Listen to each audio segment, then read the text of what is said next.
সালামু আলাইকুম। ৪৯তম special BCS শিক্ষার পূর্ণাঙ্গ প্রস্তুতির বিষয়ভিত্তিক অংশে আজকে ফিলসফির লেকচার 6। আমি সঙ্গে Mohammad Shahaduruzzaman, lecture department of philosophy, Joypurhat government college. Lecture 6 মূলত আমরা যে বিষয়গুলো নিয়ে আলোচনা করব, প্রথমে আছে মডার্ন ফিলসফিক ট্রেন্ডস ইন বাংলাদেশ। এখানে আমাদের একটা বিষয় খেয়াল রাখতে হবে যে এখানে বাংলাদেশ স্পেসিফিক করে বলা আছে, তার মানে মডার্ন ফিলসফিক ট্রেন্ডস মানে বাংলাদেশ যে ভূখণ্ড, এই ভূখণ্ডের মধ্যে যে ফিলসফিক্যাল যে ডেভেলপমেন্টটা হয়েছে, দর্শনের যে ক্রমবিকাশ হয়েছে এই ভূখণ্ডে, সেটা অতীত থেকে শুরু করে এখন পর্যন্ত, এবং এই ক্রমবিকাশের ফলে আধুনিক যে রূপটা লাভ করেছে, এখানে উল্লেখ আছে কিন্তু মডার্ন ফিলসফিক ট্রেন্ডস মানে আধুনিক যে রূপটা লাভ করছে, মূলত সেই বিষয়টা। কিন্তু দেখেন, বাংলাদেশে কিন্তু জন্ম হয় অ্যাজ এ কান্ট্রি 1971 থেকে, 1971 থেকে। তাই সেই ইতিহাস আলোচনা করতে গেলে বাংলাদেশে কিন্তু হচ্ছে as a country, as an independent country, আমাদের হিস্ট্রিটা কিন্তু খুব একটা বেশি পুরাতন না। ফলে এত অল্প সময়ের মধ্যে কোনো একটা ফিলসফিক্যাল একটা ট্রেন্ড হচ্ছে তৈরি হওয়াটা কিন্তু তেমন সম্ভব না। তাই আমাদেরকে কি জানতে হচ্ছে, আমাকে সার্বিকভাবে বাঙালি মানে বাঙালির যে হচ্ছে রাজনৈতিক যে দর্শন, সাহিত্যিক দর্শন, এই পুরো বিষয়টাকে আমাদের সামগ্রিকভাবে হচ্ছে জানতে হচ্ছে। তো এটা করতে গিয়ে আমাদের যে হচ্ছে আলোচ্য বিষয় অনেক বিস্তৃত হয়। এত বিস্তৃত আসলে আমাদের আলোচনা করার আসলে সেই সময়টুকু আমাদের নেই, এত বিস্তারিত আমরা আলোচনা করব। তারপরেও আমরা চেষ্টা করব যে মূল বিষয়গুলো আছে সেগুলো ধরে ধরে আলোচনা করার। এর বাইরেও যদি আপনারা আরো বিস্তারিত জানতে চান, সেক্ষেত্রে আপনাদের সহায়ক হতে পারে বাঙালির দর্শন নামে একটি বই আছে রামদুলাল রায়ের, তারপরে বাংলাপিডিয়া আছে, এবং হচ্ছে বাংলাদেশের ইতিহাস, বাঙালি জাতির ইতিহাস নামে একটি বই আছে। এই বইগুলো থেকে আপনারা যদি চান আরো বিস্তারিত জানতে পারেন। তবে এই যে আজকের যে লেকচার পিডিএফটাও মোটামুটি আমি সমৃদ্ধ করার চেষ্টা করেছি। এই পিডিএফ পড়ার পরেও যদি আপনারা আরো বাড়তি কিছু বিষয়গুলো আরো বিস্তারিত জানতে চান, আপনারা জানতে পারেন। তো এখানে মূলত যে বিষয়গুলো আসে সেখানে হচ্ছে ম্যাটেরিয়ালিজম, বস্তুবাদী ধারা, বাংলাদেশের যে দর্শনের বস্তুবাদী ধারাকে এটা দ্বারা বোঝাচ্ছে। আইডিয়ালিজম আছে, ভাববাদ আছে, হিউম্যানিজম, মিস্টিসিজম মানে হচ্ছে রহস্যবাদ, বা এটাকে অধ্যাত্মবাদও বলা হয়, মরমীবাদও বলা হয় এটাকে। হ্যাঁ, মরমীবাদ আমি এর মধ্যে আনতে পারি। তারপরে আছে যেটা, সেটা হচ্ছে philosophic approach to certain problems of practical life, এক কথায় অ্যাপ্লাইড এথিক্স, ব্যবহারিক নীতিবিদ্যা অংশের যে বিষয়গুলো আছে সেগুলো। এই ক্ষেত্রে একটা বিষয় যেমন হচ্ছে আমরা এখানে বিস্তারিত পড়বো, সুইসাইড পড়বো, অ্যাবর্শন পড়বো, এগুলো বিস্তারিত পড়বো। কিন্তু যে ইনভায়রনমেন্টাল যে পলিউশন আছে, এই জিনিসটা, এই যে ইনভায়রনমেন্টাল যেটা আছে, ইনভায়রনমেন্টাল পলিউশন, এটা মূলত আমাদের যে আন্তর্জাতিক অংশ, মানে বিসিএস এর যে 100 নম্বরের যেটা জেনারেল অংশ আছে, সেখানে যে আন্তর্জাতিক বিষয়াবলী আছে, সেখানে কিন্তু একটা অংশ আছে যে কি পরিবেশগত যে ইস্যুগুলো আছে, ইনভায়রনমেন্টাল ইস্যু, সেইটুকু পড়লেই আপনার এটা হচ্ছে অনেকাংশে কভার হয়ে যাবে। একই কথা বলতে পারবো এই যে আরেকটা যেটা আছে সন্ত্রাসবাদ, টেরোরিজম, এটাও হচ্ছে মূলত আমাদের যে বিভিন্ন গোয়েন্দা সংস্থাগুলো আছে এবং তারা যে হচ্ছে সন্ত্রাসী গোষ্ঠীগুলোকে তালিকাভুক্ত করেছে, ওইটাও এর মধ্যে ইনক্লুডেড হয়ে যায়। তারপরেও আমরা এগুলো আলোচনা করব।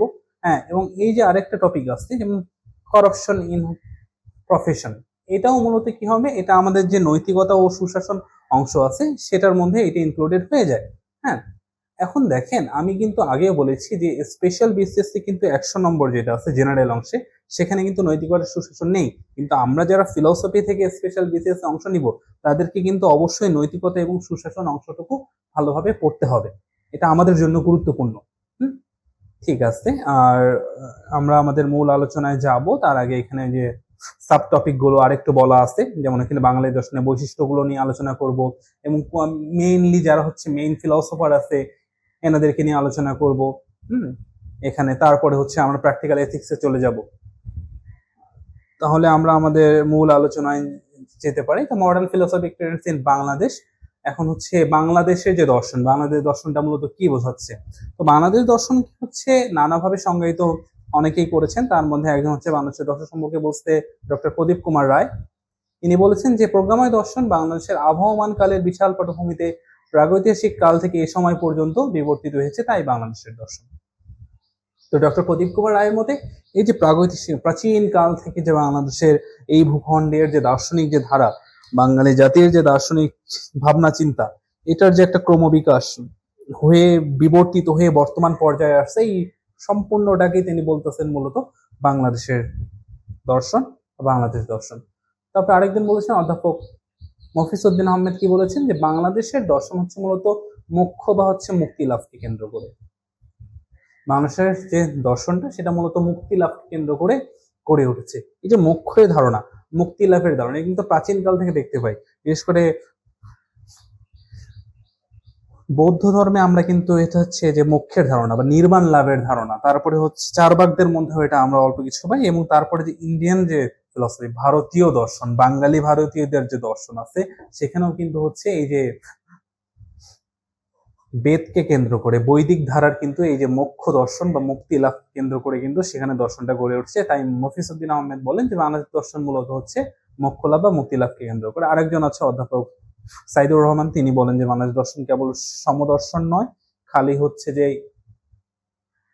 পরলৌকিক যে আলোচনা আছে এমনটাও নয়, ঠিক আছে, এবং এর সঙ্গে কি আছে, পাশ্চাত্য প্রাচ্যের কোনো সার্থক দর্শনের নাই, বাংলাদেশের দর্শন মূলত হচ্ছে জীবন দর্শন, এবং যা মানুষের জীবনকে উন্নত করার জন্য উন্নত মানব জীবন প্রণয়ন ও যাপনের হচ্ছে উপায় সন্ধান।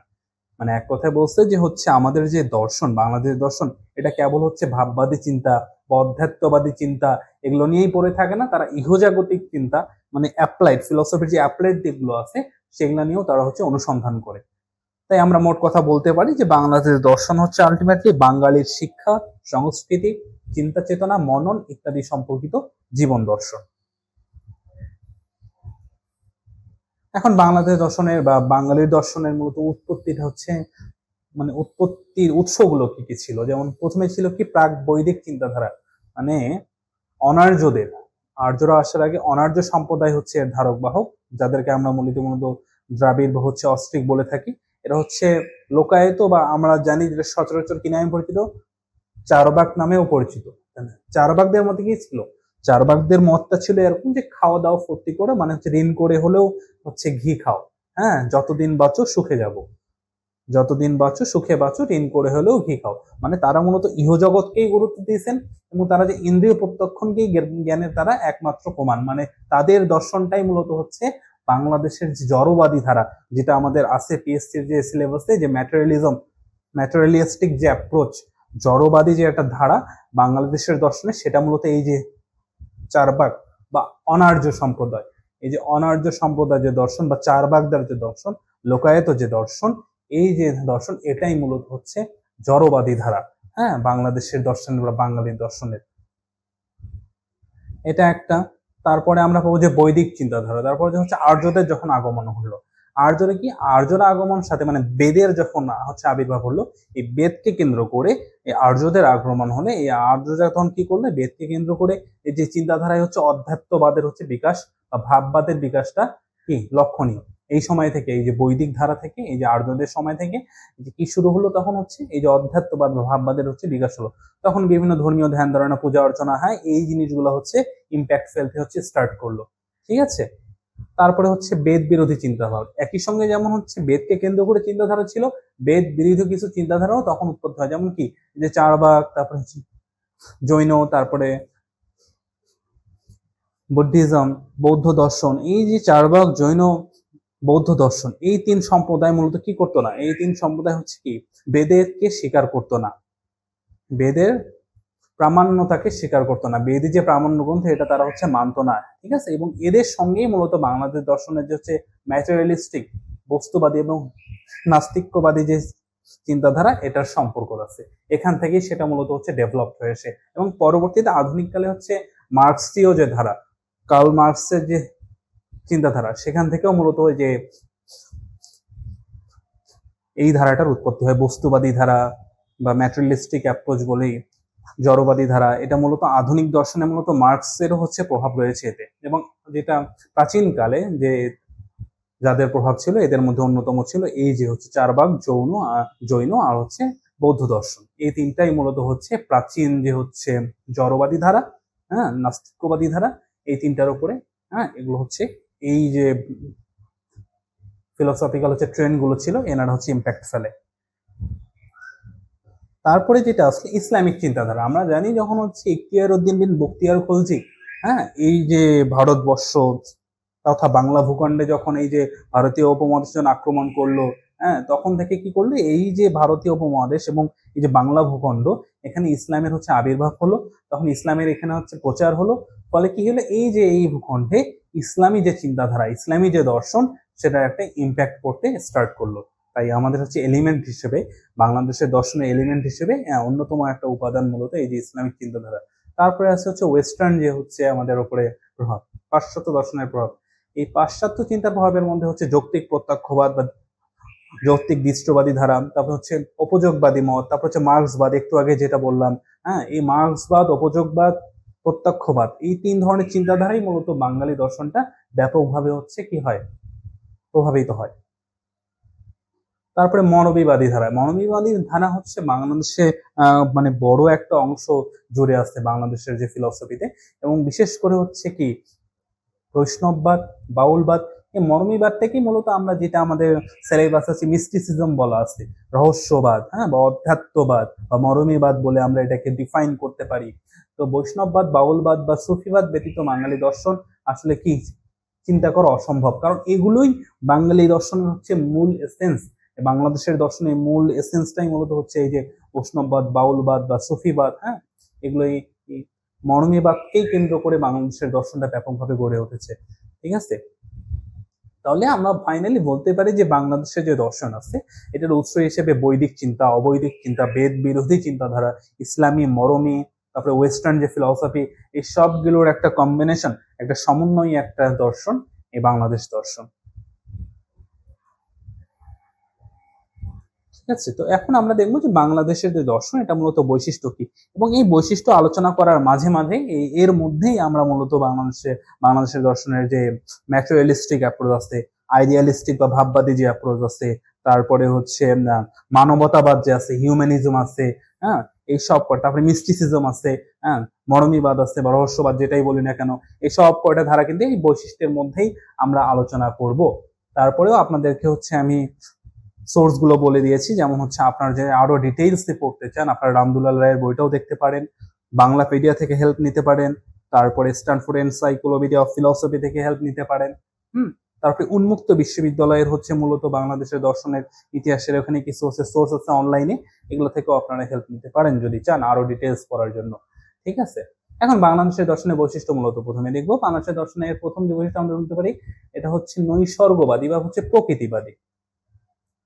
তার মানে বুঝতেই পারতেছি একটা জড়বাদী এক কথায় যেটাকে বলা যায়, যেমন ছিল কারা, চারবাক যে দর্শন, ম্যাটেরিয়ালিস্টিক ছিল। হ্যাঁ, এদের দর্শনটাকে বলা হচ্ছে নৈসর্গবাদী বা প্রকৃতবাদী।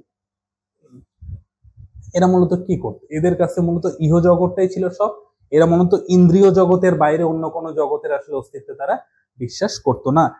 এবং প্রাচীন যে বাংলার যে লোকায়ত দর্শন, যেটাকে আমরা বলছি চারবাক দর্শন বলতেছি, ঠিক আছে, সেটাই মূলত এই যে নৈসর্গবাদী ছিল বা হচ্ছে প্রকৃতিবাদী ছিল। ঠিক আছে, তারপরে হচ্ছে কি আর্যদের, তারপরে কি হলো, ওরা ছিল অনার্য, যারা নৈসর্গবাদী প্রকৃতিবাদী। তারপরে আর্যদের আগমন ঘটে, এবং আর্যদের আগমন ঘটে, তারা মূলত বেদকে কেন্দ্র করে তাদের চিন্তা ভাবনাটা ডেভেলপ করে। সেখানে আমরা মুক্তি বা হচ্ছে মোক্ষের ধারণাটা পাই। হ্যাঁ, যে কি হয়, যে হচ্ছে মুক্তি লাভ সম্ভব বা মোক্ষ লাভ সম্ভব। এটা কি হয়, যে গভীর ধ্যানমগ্নতা চিন্তাধারা, এটা মানে এমন নিজের মনকে, নিজের আত্মাকে এমন এক স্তরে নিয়ে যাওয়া যায় যখন এক ঈশ্বরের সাথে মিলিত হওয়া, পরিপূর্ণ সত্তার সাথে একাত্ম হয়ে যাবে। ঠিক আছে, ওই যে যখন এই যে দুনিয়ার যে ইহজাগতিক যে বন্ধন, ইহজাগতিক যত মায়া মমতা বন্ধন, এই সব কিছু থেকে নিজের আত্মাকে মুক্ত করা, এটাই মূলত হচ্ছে মোক্ষ লাভ। এই তখন এই মোক্ষ লাভকে কেন্দ্র করে যেটা আমরা পাই পরবর্তীতে নির্বাণ লাভের ধারণা পাই বুদ্ধিজমে, বৌদ্ধ দর্শনে আমরা যেটাকে নির্বাণ বলতেছি, ইন্ডিয়ান ফিলসফিতে, ভারতীয় দর্শনে বা হচ্ছে হিন্দু ধর্মে সেটাকে আমরা বলতেছি কি মুক্তি বা হচ্ছে মোক্ষ। যেটা ইসলাম ধর্মে আবার এটাকে আমরা পাবো কি হিসেবে, ফানা বাকা, হ্যাঁ, এই নামে আমরা পাবো। এখন বাংলাদেশ দর্শনে আরেকটা প্রভাব আছে, সেটা কি জন্মান্তরবাদ বা হচ্ছে কর্মবাদ। এটা মূলত হচ্ছে এই যে বেদকে কেন্দ্র করে যে বেদান্ত দর্শন। হ্যাঁ, এখানে আমরা কিন্তু এই জন্মান্তরবাদ বা কর্মবাদের হচ্ছে এটা পাবো, প্রভাবটা হচ্ছে দেখতে পাই। যেমন কি বেদান্ত দর্শনে কি বলেছে, শঙ্কর কি বলছে, যে এই যে জগৎ, এটা জগৎটা হচ্ছে মিথ্যা, ব্রহ্মই একমাত্র সত্তা।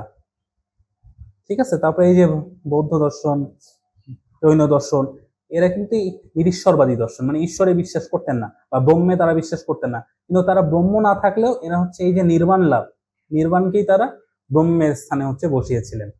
ঠিক আছে। তারপরে দেখতে পাও যে বাঙালি দর্শনের প্রতি আমরা আর একটা জিনিস দেখতে পাই, বুঝছো, যে উদাসীনতা, আলস্য, বাস্তব বিমুখতা, হচ্ছে নিয়তিবাদ, এগুলো মূলত দেখতে পাই। কারণ কি, প্রাচীন বাঙালি যে দর্শন এখানে অনেকটাই কি ছিল, যে হচ্ছে তারা মূলত হচ্ছে ওই যে অদৃষ্টবাদী ছিল বা নিয়তিবাদী, যেটাকে আমরা বলতে পারি। তার মানে ভাগ্যে যা আছে, কপালে যা আছে ওটাই হবে, এটাকে আমরা আসলে চেঞ্জ করতে পারি না। ফলে আমাদের এতটা হচ্ছে জীবন নিয়ে সিরিয়াস হওয়া বা হচ্ছে কর্মক্ষমা হওয়ার কোনো প্রয়োজন নাই। হ্যাঁ, ফলে তারা উদাসীন, আলস্য, এই জিনিসগুলো মূলত হচ্ছে দেখা যায়। তারপরে মোস্ট ইম্পর্টেন্টলি যেটা আছে মিস্টিসিজম, যেটা আসলো, আধ্যাত্মিক যে ধারাটা আসলো, এই ধারার মধ্যে আমরা কি পাই? এই যে বাঙালির যে বাংলাদেশের দর্শনে, বাঙালির দর্শনে যে আধ্যাত্মিক ধারা মিস্টিস, এর মধ্যে আমরা পাবো সহজিয়া মত, সহজিয়া, মরজিয়া দর্শন। সহজিয়াটা কি আমরা জানি, বুদ্ধিজম যেটা আছে, বৌদ্ধ দর্শনে মূলত ছিল কয়টা ধারা? মেনলি ধারা ছিল দুইটা, একটা হীনযান সম্প্রদায়, একটা মহাযান সম্প্রদায়। এই যে মহাযান সম্প্রদায় ছিল মূলত একটা উদারপন্থী। এই মহাযানের মধ্যে একটা হচ্ছে সহজিয়া, মানে এরা ধর্মের যে হচ্ছে যে নিয়ম, যত শৃঙ্খলাগুলো আছে, এগুলোকে একটা সহজ উপায়ে, জীবনকে তারা একটা সহজ দিক থেকে, সহজ নীতির আলোকে তারা হচ্ছে দেখতো। এই সহজিয়া যারা ছিলেন আর কি, এরা অনেকটা হচ্ছে উদারপন্থী ছিলেন। তারপরে মনোযোগ, এবং তারপরে আছে বাউল দর্শন। বাউল দর্শনে হচ্ছে ডেভেলপমেন্ট, এই বাউল দর্শনটা মূলত হচ্ছে আধ্যাত্মিক দর্শন। তারপরে আছে বৈষ্ণব দর্শন। আপনারা যদি চান যে বাউল দর্শনটা আছে, বৈষ্ণব দর্শন আছে, এই দুইটা আরো বিস্তারিত করবেন, আপনার হচ্ছে রামদুলাল রায়ের বই থেকে, এমনকি ইন্টারনেট থেকেও এই দুটো সম্পর্কে আপনার বিস্তারিত জানতে পারেন। এখানে হচ্ছে লালন শাহ সম্পর্কে আপনারা একটু টুকটাক জেনে নিলেন, হ্যাঁ, এটা জানতে পারেন।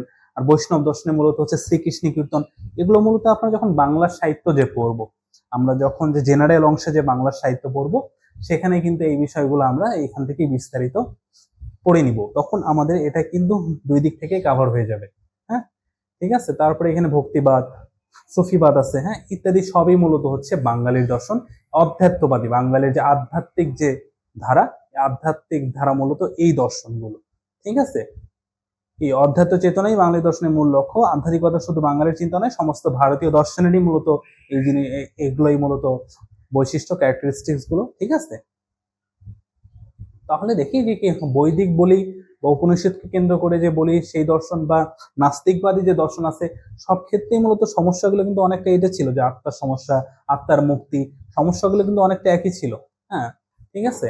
তো আমরা জানলাম যে বাঙালি দর্শনের যে হচ্ছে অধ্যাত্মবাদী ধারা, মিস্টিসিজম যে সে দ্বারা, রহস্যবাদ বা মরমীবাদ আমি বলতেছি, তার মধ্যে এই যে সহজিয়া, মরজিয়া, বাউল, বৈষ্ণব, ভক্তিবাদ, সুফিবাদ, এগুলো আমরা পাই।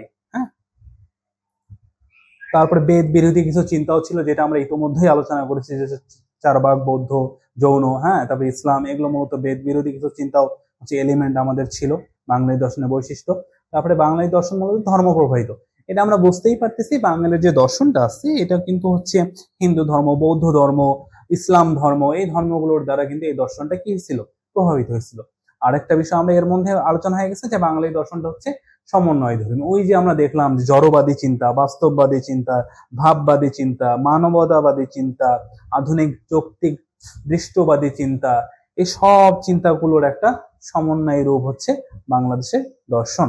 তো এই ক্ষেত্রে আমরা এটাও তাহলে হচ্ছে বলতে পারি যে বাংলাদেশের যে দর্শন বা বাঙালির দর্শন, এটা মূলত হচ্ছে সমন্বয় ধর্মী। তাহলে মূলত এটাও এলিমেন্ট পাইলাম, বেদভরিত চিন্তা, তারপরে বাঙালি দর্শন মূলত ধর্ম প্রভাবিত এবং সমন্বয় ধর্মী। তারপরে বাঙালি দর্শন হচ্ছে মানবতাবাদী, ওই যে বলতেছে যে হিউম্যানিস্টিক যে একটা অ্যাপ্রোচ আছে, মানবতাবাদী যে ধারা, এটা এখন আমরা আলোচনা করব।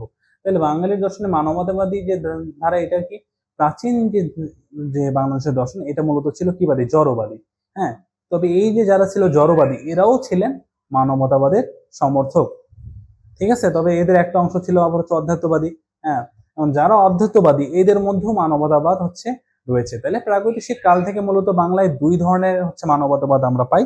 একটা হচ্ছে সেকুলার, যারা মূলত ইহজাগতিক মানববাদ, মানে এরা ঈশ্বরের অস্তিত্বে আসলে বিশ্বাস করতো না, বা হচ্ছে শুধু ইহকালেই বিশ্বাস করতো, পরকালে বিশ্বাস করতো না। এই একটা হচ্ছে মানবতাবাদী ধারা। আর একটা হচ্ছে নব্য সেকুলার, এবং এরা কিন্তু হচ্ছে কি মানববাদ, পারলৌকিক। এরা কিন্তু হচ্ছে ইহকাল ছাড়াও পরকালেও কিন্তু বিশ্বাস করতো। এখন যারা হচ্ছে সেকুলার মানববাদী কারা ছিল? এটার উৎস ছিল এই যে জড়বাদী বা লোকায়ত যে দর্শন, মানে চারবাক দর্শন আমরা বলতেছি না যেটাকে, ওটাই মূলত এই যে সেকুলার হচ্ছে মানববাদী ধারার। আর নন সেকুলার কি? নন সেকুলার হচ্ছে বিভিন্ন ধর্মীয় যে মতবাদ। নন সেকুলার মানববাদ বুঝতে পারতেছি এটা কি ধর্ম নিরপেক্ষ না, তার মানে ধর্মীয় যে হচ্ছে বিভিন্ন ধর্মগ্রন্থগুলোকে কেন্দ্র করে যে মানববাদ, যে মানবতাবাদ হচ্ছে গড়ে উঠেছিল, সেটা মূলত নন সেকুলার মানবতাবাদ। যেমন কি এই যে বৌদ্ধ, হিন্দু, খ্রিস্টান, ইসলাম এগুলো ধর্মে হচ্ছে মানবতাবাদ কিন্তু আছে, হ্যাঁ, এগুলো বিকশিত হয়েছে। এছাড়া হচ্ছে যে সুফিবাদ বা বৈষ্ণববাদে, হ্যাঁ, বা হচ্ছে বাউল যে চিন্তাধারা দর্শনে, সেখানেও আমরা কিন্তু মানবতাবাদী চিন্তার প্রকাশ পাই। এগুলো কিন্তু মরমীবাদী ধারা বা হচ্ছে আমরা যেটা বলি মিস্টিসিজম বলতেছি, এই দর্শনেও কিন্তু মানবতাবাদী চিন্তার প্রকাশ আমরা দেখতে পাই। কারণ তারাও মূলত হচ্ছে কি মানুষকে গুরুত্ব দিত, মানুষের কল্যাণকে কেন্দ্র করে, মানুষের আত্মিক বিকাশকে কেন্দ্র করে, হ্যাঁ, এনারা মূলত হচ্ছে তাদের যে ফিলসফিটা হচ্ছে গড়ে ওঠে। তাই তাদের যে দর্শন সেটাকেও মানবতাবাদী বলা যায়। তারপর আধুনিক কালে যখন হচ্ছে রেনেসা হয়, হ্যাঁ, মানে এই উপমহাদেশে হচ্ছে রেনেসা হয়, তখন কি নবজাগরণ যেটা হয়, এর মধ্যে রামমোহন রায়, অক্ষয় কুমার দত্ত, ঈশ্বরচন্দ্র বিদ্যাসাগর, রবীন্দ্রনাথ ঠাকুর, কাজী নজরুল ইসলাম প্রমুখ কিন্তু মানবতাবাদের সমর্থক ছিলেন। যেমন হচ্ছে রবীন্দ্রনাথের হচ্ছে সাহিত্যকর্মে আমরা মানবতাবাদের ছাপ পাই। যেমন কাজী নজরুল ইসলামের হচ্ছে মানবতাবাদে, মানে সরি, তার যে লেখা, তার যে সাহিত্য, সাহিত্যকর্ম, এগুলোতেও আমরা হচ্ছে মানবতাবাদ পাই। এগুলো কিন্তু আমাদের হচ্ছে বিসিএসের যে সাধারণ অংশ, জেনারেল অংশ, সেখানে যখন আমরা সাহিত্য যখন পড়ি, আমরা কিন্তু হচ্ছে রবীন্দ্রনাথ ঠাকুর, নজরুল, ঈশ্বরচন্দ্র বিদ্যাসাগর, রামমোহন রায়, এই এনাদের কিন্তু সব কিছু সাহিত্যকর্মগুলো আমরা সেখানেই কিন্তু পড়ে নিই। তাই এখানে আমাদের আলাদা করে সেই জিনিসগুলো ইনক্লুড করা আসলে প্রয়োজন নেই, কারণ সেগুলো সব জেনারেল অংশেই আপনারা সেটা অলরেডি হচ্ছে অনেকেই পড়ে ফেলেছেন বা সামনে পড়বেন, এগুলো পড়তেই হবে, ঠিক আছে? যেমন হচ্ছে সেখানে নজরুলের যখন হচ্ছে লেখা পড়বেন, নজরুলের যখন আপনি কবিতাগুলো দেখবেন বা হচ্ছে রচনাগুলো দেখবেন, গাহি সাম্যের গান, তারপরে হচ্ছে রবীন্দ্রনাথের যখন দেখবেন, তার যে সাহিত্যকর্মগুলো দেখবেন, তার হচ্ছে উপন্যাসগুলো দেখবেন, তার গল্পগুচ্ছগুলো দেখবেন, সেখানে প্রতিটাতে হচ্ছে মানবতাবাদে আমরা হচ্ছে তার যে মানবতাবাদী যে চিন্তা, সেটা হচ্ছে আমরা পাবো, ঠিক আছে? তারপরে নব্য মানবতাবাদের যে প্রবর্তক, এটা আমরা জেনে রাখবো এমসিকিউর জন্য। নব্য মানবতাবাদ, নিউ হিউম্যানিজমের প্রবর্তক হচ্ছে এম.এন. রায় বা মানবেন্দ্রনাথ রায়। তিনি মূলত তার যে বই আছে একটা, নিউ হিউম্যানিজম নামেও একটা বই লেখেন, আর একটা বই লেখেন হচ্ছে বিয়ন্ড মার্কসিজম। এই দুটো গ্রন্থেই তার যে হচ্ছে নব্য মানবতাবাদী যে হচ্ছে চিন্তাধারা, এটা তিনি হচ্ছে প্রবর্তন করেন।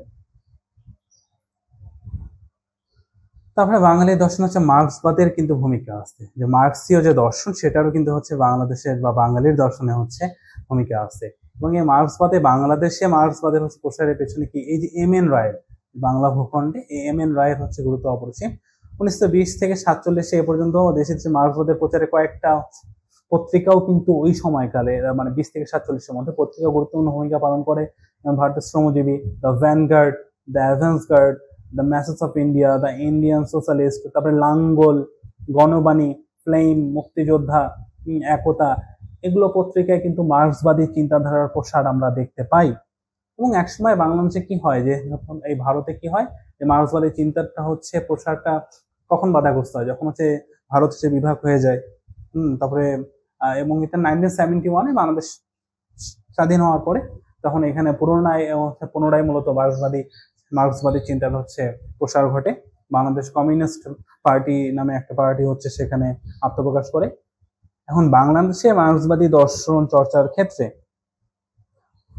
বদরুদ্দিন ওমর, তারপর হচ্ছে রণেশ দাশগুপ্ত, সন্তোষ গুপ্ত, সত্যেন সেন, অজয় রায় প্রমুখের নাম উল্লেখযোগ্য, ঠিক আছে, বাংলাদেশে মার্ক্সবাদী দর্শনের প্রচারের ক্ষেত্রে। এবং একটু আগে যে আলোচনার শুরুতে বলেছিলাম যে বাংলাদেশের যেটা আধুনিক যে বাস্তববাদী ধারা বা জড়বাদী যে ধারা, বস্তুবাদী যে দর্শন বাংলাদেশের আধুনিক, এটা কিন্তু অনেকটাই এই যে মার্ক্সবাদের দ্বারা হচ্ছে প্রভাবিত। এখন উপযোগবাদী চিন্তাধারারও হচ্ছে প্রভাব আমরা দেখতে পাই বাংলাদেশের দর্শনে এবং বাঙালির দর্শনে। যা জেমস মিল, তারপরে জন স্টুয়ার্ট মিলের হচ্ছে ভারত আগমনে আমরা কি পাই, ভারতের আগমনে এদেশে উপযোগবাদী হচ্ছে চিন্তার হচ্ছে প্রসার ঘটে। এবং উপযোগবাদী চিন্তাধারা যেসব চিন্তাবিদ মূলত হচ্ছে প্রভাবিত ছিলেন, তার মধ্যে রামমোহন রায়, রবীন্দ্রনাথ ঠাকুর, অক্ষয় কুমার দত্ত, ঈশ্বরচন্দ্র বিদ্যাসাগর, কেশবচন্দ্র সেন, বিজয় কৃষ্ণ গোস্বামী, এনারা হচ্ছে অন্যতম। হচ্ছে যারা ইয়ং বেঙ্গল বলে আমরা যেটা জানি, হেনরি লুই ভিভিয়ান ডিরোজিও তার যে একটা গোষ্ঠী ওনাকে কেন্দ্র করে গড়ে উঠেছিল, যেটাকে আমরা ইয়ং বেঙ্গল বলি, এনারও উপযোগবাদ দ্বারা হচ্ছে প্রভাবিত ছিল। হচ্ছে মুসলিম সাহিত্য সমাজ, যেটা 1926 সালে যেটা হচ্ছে প্রতিষ্ঠা করা হয়, সেটার উপরেও মূলত উপযোগবাদের প্রভাব ছিল। ঠিক আছে, তারপরে হচ্ছে যৌক্তিক যে দৃষ্টবাদী যে প্রভাব, প্রত্যক্ষবাদী চিন্তা প্রভাব, এটা পাই এই যে প্রত্যক্ষবাদী চিন্তা, এটা মূলত অগাস্ট কোত, সমাজবিজ্ঞানী অগাস্ট কোত, এনার মাধ্যমে মূলত আসেন। অগাস্ট কোতের যে হচ্ছে প্রত্যক্ষবাদ ছিল, সেটার প্রভাব কিন্তু বাংলাদেশ দর্শনে ছিল। হ্যাঁ, এবং এই অগাস্ট কোতের যে হচ্ছে প্রত্যক্ষবাদ, এটার দ্বারা প্রভাবিত হয়ে যোগেন্দ্রনাথ ঘোষ, দ্বারকানাথ মিত্র, কৃষ্ণকমল ভট্টাচার্য, এনারা কি করেন, কলকাতায় একটা ক্লাব গঠন করেন। তার নাম কি ছিল? পজিটিভিস্ট ক্লাব নামে একটা ক্লাব হচ্ছে গঠন করেন। তারপরেও আধুনিক সাহিত্যিকদের মধ্যে যেমন বঙ্কিমচন্দ্র, ভূদেব মুখার্জি, এনারাও হচ্ছে কি এই যে প্রত্যক্ষবাদী চিন্তার দ্বারা প্রভাবিত ছিল। এবং বঙ্কিমচন্দ্রের একটা কিন্তু তার সম্পাদনায় যে একটা ছিল পত্রিকা, বঙ্গদর্শন পত্রিকা, সেখানেও আমরা এই প্রত্যক্ষবাদের প্রভাব দেখতে পাই। বাঙালির যে বুদ্ধির মুক্তি চিন্তা, এবং 1926 সালে আমরা একটু আগে পড়লাম যে ডক্টর মোহাম্মদ শহীদুল্লাহর নেতৃত্বে কি হয়, মুসলিম সাহিত্য সমাজ হচ্ছে গঠিত হয়। হ্যাঁ, এবং এই মুসলিম সাহিত্য সমাজ কি করলো, বাঙালি মুসলমানকে হচ্ছে যে হচ্ছে অন্ধবিশ্বাস, কুসংস্কার, অন্ধ আনুগত্য থেকে মুক্ত করার একটা কি পান, তারা হচ্ছে প্রয়াস পান, চেষ্টা চালান, এবং এটাই মূলত বুদ্ধির মুক্তির আন্দোলন নামে হচ্ছে পরিচিত। বুদ্ধির মুক্তির আন্দোলনে হচ্ছে আধুনিক নানা চিন্তা ভাবনা হচ্ছে ছাপ আমরা দেখতে পাই। এর একটা মুখপাত্র কি ছিল, শিক্ষা নামক একটা পত্রিকা ছিল, যেটার মূল হচ্ছে স্লোগান কি ছিল, জ্ঞান যেখানে সীমাবদ্ধ, বুদ্ধি সেখানে আড়ষ্ট, মুক্তি সেখানে অসম্ভব। এই শিক্ষা পত্রিকার প্রতিটি সম্পাদনার উপরে হচ্ছে লেখা থাকতো এটা। তারপরে বাঙালি চিন্তায় তিনি বিশ্লেষণী যে দর্শন, এটারও হচ্ছে প্রভাব ছিল। ঠিক আছে, এটাও একটা বৈশিষ্ট্য। তারপরে বাস্তববাদী যে দর্শন, রিয়ালিস্টিক যে হচ্ছে ফিলসফি এখানে ছিল বাংলাদেশের দর্শনে, এটা কি কি ছিল, এর মধ্যে অন্যতম যে ছাপ পাওয়া যায় তার মধ্যে একজন হচ্ছে ডক্টর মফিজউদ্দিন আহমেদ, তারপর ডক্টর আব্দুল মতিন, এনাদের মধ্যে উল্লেখযোগ্য। হ্যাঁ, এবং ডক্টর আব্দুল মতিন মূলত ছিলেন দর্শন চর্চায় বিশ্লেষণ পদ্ধতি হচ্ছে প্রয়োগের তিনি পক্ষপাতী ছিলেন। এবং দেওয়ান মোহাম্মদ আজরফ, তিনি মূলত এই যে ডক্টর আব্দুল মতিন সম্পর্কে একটা হচ্ছে মন্তব্য করেন। যে তিনি এটা বলেন যে মতিনের প্রত্যেকটা লেখাই যেন ছিল হচ্ছে কি বিশ্লেষণ ধর্মী, তিনি নিছক হচ্ছে তত্ত্বজ্ঞানের আলোচনার জন্য হচ্ছে দর্শন চর্চা করেননি, তিনি এটাকে মানব কল্যাণের উপযোগী করার জন্য চেষ্টা করেছেন। ঠিক আছে, তাই তার চিন্তায় আমরা বাস্তববাদী চিন্তার পরিচয় আমরা পাই এই যে ডক্টর মফিজউদ্দিনের মধ্যে এবং ডক্টর আব্দুল মতিনের হচ্ছে মধ্যে। এনারা কিন্তু বাংলাদেশের একেবারে আধুনিক পর্যায়ে যে কয়জন হচ্ছে দার্শনিক আছেন, এনাদের মধ্যে অন্যতম। ক্রমবিকাশটা হচ্ছে আমরা অলরেডি এটা আমরা একটু আগে মানে আমরা যে বৈশিষ্ট্যগুলো আলোচনা করছি, এটার মধ্যে আমরা অনেকটা পেয়ে গেলাম। যেমন ইনিশিয়ালি আমরা যেটা পাই সেটা অনেক ক্ষেত্রে কি ছিল, প্রাচীন বাংলায় ষড়দর্শনে যে সাংখ্য, ন্যায়, বৈশেষিক, বেদান্ত, এই ষড়দর্শন মূলত হচ্ছে চর্চা হতো। তারপরে হচ্ছে তারপরে আসলো কি, এই যে আমাদের তারপরে বেদ বিরোধী চিন্তা আসলো, যেমন কি চারবাক, জৈন, তারপরে বৌদ্ধ। হ্যাঁ, তারপরে হচ্ছে এই যে যারা চারবাক বা লোকায়ত যারা দার্শনিক আছেন, এনারা বাঙালির দর্শনে জড়বাদের বিকাশে গুরুত্বপূর্ণ ভূমিকা পালন করেন। ঠিক আছে, তারপরে জৈনরা আসলো, তারপরে বৌদ্ধরা আসলো, এবং যখন এই বাংলায় ভূখণ্ডে যখন বৌদ্ধরা আসলো, তখন কিন্তু এই যে ময়নামতি, চট্টগ্রাম, পাহাড়পুর, বিক্রমপুর সহ বিভিন্ন স্থানে কিন্তু এই যে বৌদ্ধ ধর্মের হচ্ছে নিদর্শন পাওয়া যায়। হ্যাঁ, বৌদ্ধদের যে হচ্ছে বিহারগুলো ছিল, সে বিহারগুলোকে আমরা কিন্তু হচ্ছে দেখতে পাই। ঠিক আছে, এবং এদের মধ্যে এবং এখানকার যারা শিক্ষক ছিলেন, যেমন হচ্ছে অতীশ হচ্ছে দীপঙ্কর, চন্দ্র গোস্বামী, শিলতন্ত্র, এখান থেকে মূলত আমরা পাই। কিন্তু যখন হচ্ছে সেন আমল আসলো, এবং হচ্ছে সেন আমল আসার ফলে হিন্দুদের হচ্ছে প্রভাবে বৌদ্ধদের একটু প্রভাব হচ্ছে হ্রাস পায়, তারপরে হচ্ছে মুসলিমদের আগমনেও হচ্ছে কি হয়, বৌদ্ধদের প্রভাব ধীরে ধীরে হ্রাস পায়।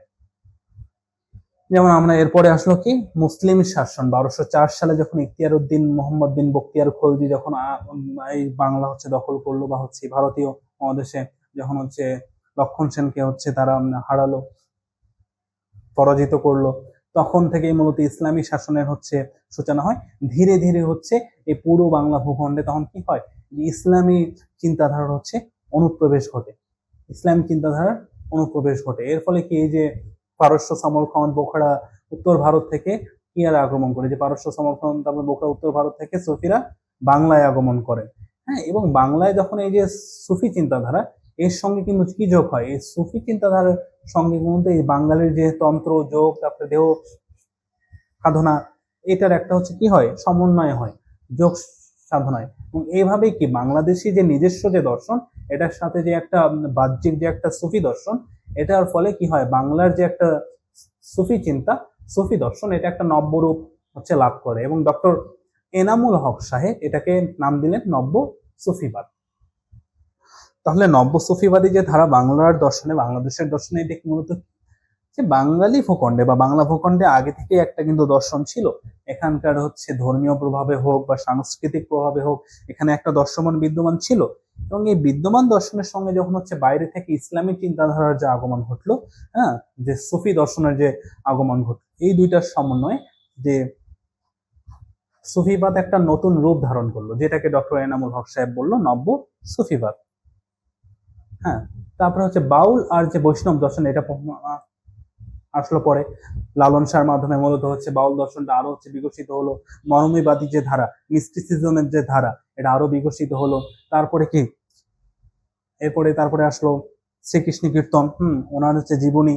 তারপরে হচ্ছে ওই যে চৈতন্য যুগে যে হচ্ছে বৈষ্ণব যে ফিলসফি, বৈষ্ণবদের যে দর্শন, এটা আরো হচ্ছে বিকশিত হলো। ঠিক আছে, এবং এই দুইটা কিন্তু বাংলার মূলত নিজস্ব দর্শন, এখানে কোনো বাইরের এলিমেন্ট নাই, এটা পুরোপুরি স্বতন্ত্র এবং হচ্ছে নিজস্ব দর্শন হচ্ছে এই বাউলার বৈষ্ণব দর্শন।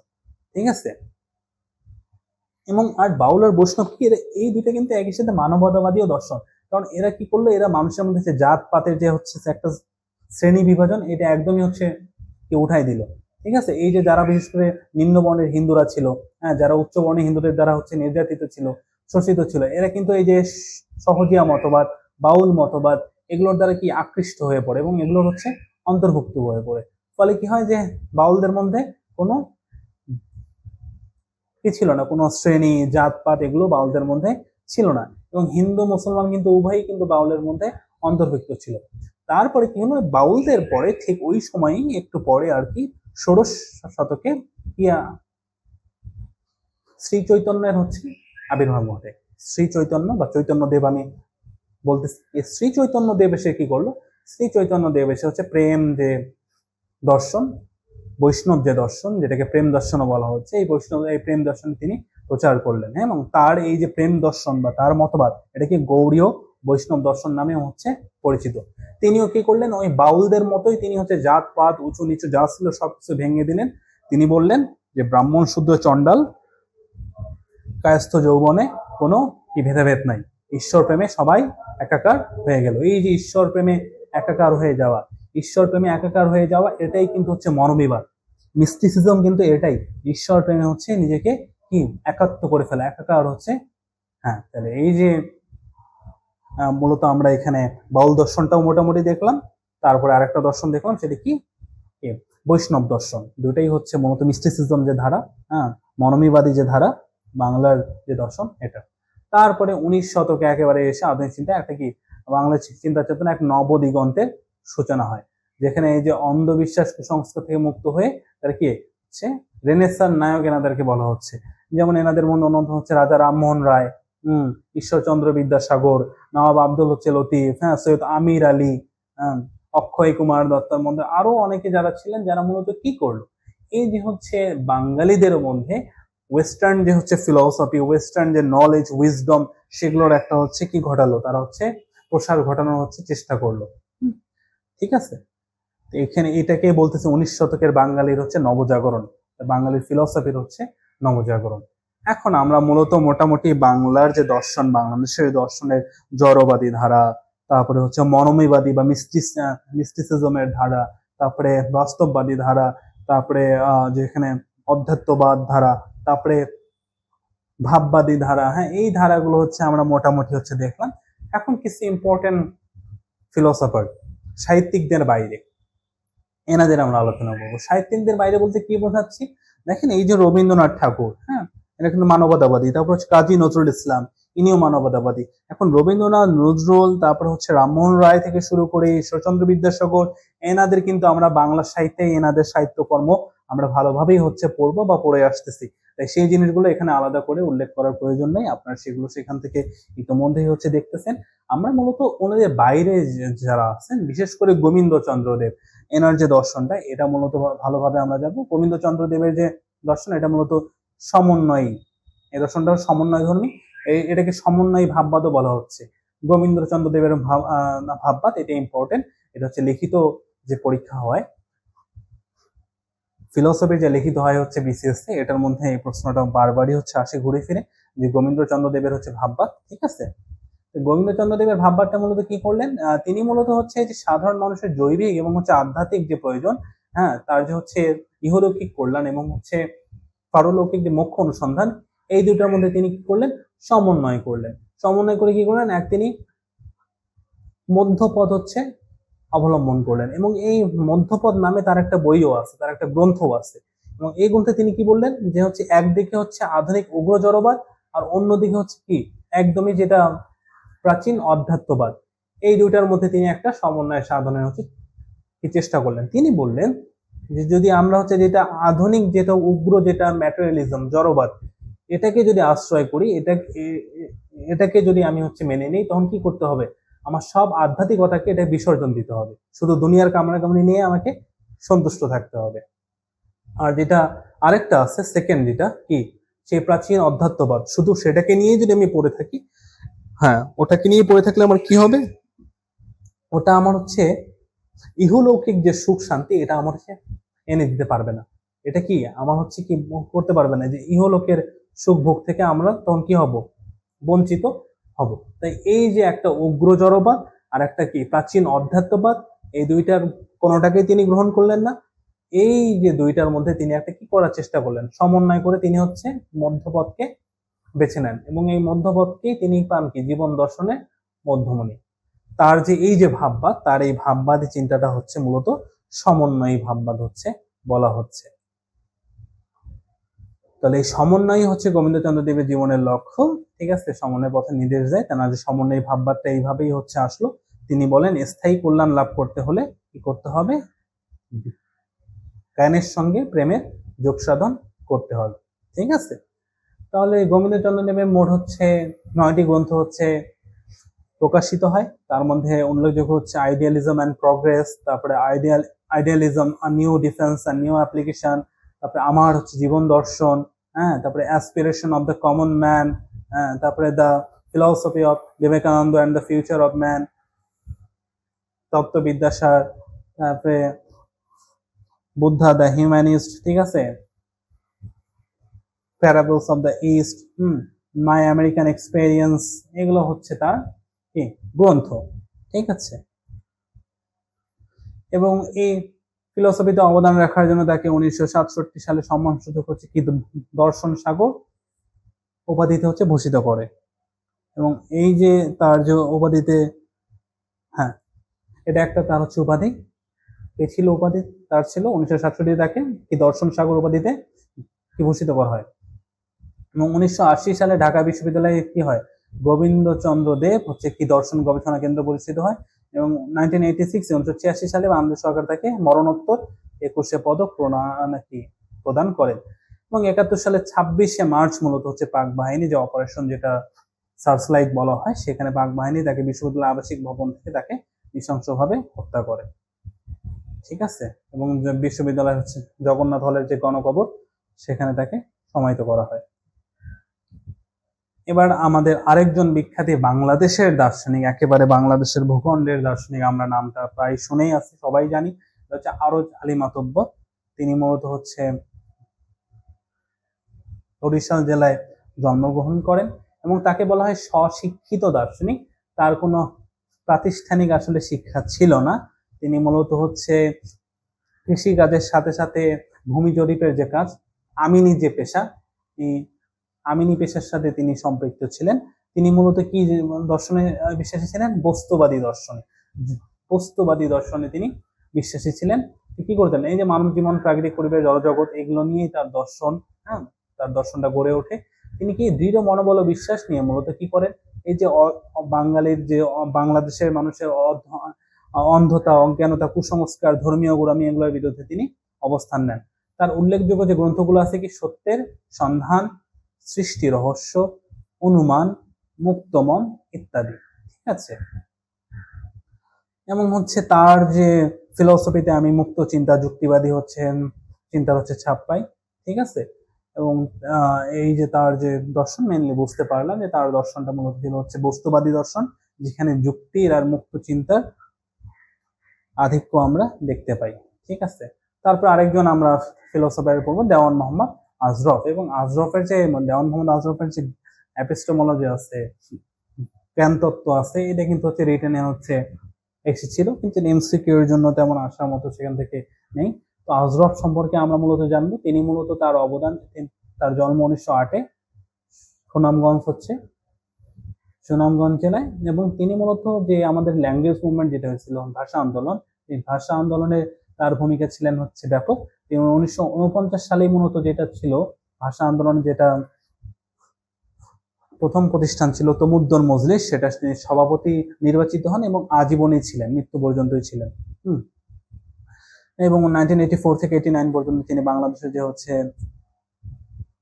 দর্শন যে সমিতি ছিল সেটার সভাপতিও ছিলেন। ঠিক আছে, দেওয়ান মোহাম্মদ আজরফের মোটামুটি আমরা বলবো তার যে দর্শনের মধ্যে আমরা মানবতাবাদ পাই, হ্যাঁ, তার ধর্ম দর্শন পাই, মরমী দর্শনের প্রভাবও ছিল, হ্যাঁ, এনার মধ্যে। তারপরে আমরা পরবর্তী আলোচনায় যাব। এখন মূলত আমরা বাংলাদেশের যে দর্শন, বাংলাদেশের দর্শনের বৈশিষ্ট্য, উৎস, বাংলাদেশের দর্শনের বিভিন্ন ধারাগুলো, এবং কয়েকজন গুরুত্বপূর্ণ যে বাংলাদেশের যে ফিলোসফার ছিল, দার্শনিকরা ছিল, এনাদের গুলো মোটামুটি জানলাম। এখানে দেখেছি এমসিকিউ আমাদের।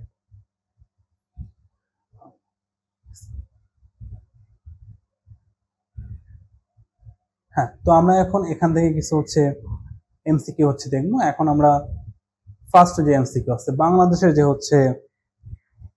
ফিলোসফি আছে বা দর্শন আছে, এটা মূলত যে এখানে এটাকে যে ডিফাইন করছে যে বাংলাদেশের দর্শনের মুখ্য বা মুক্তি লাভ কেন্দ্র করে গড়ে উঠছে, এটা তাহলে কে বলেছেন?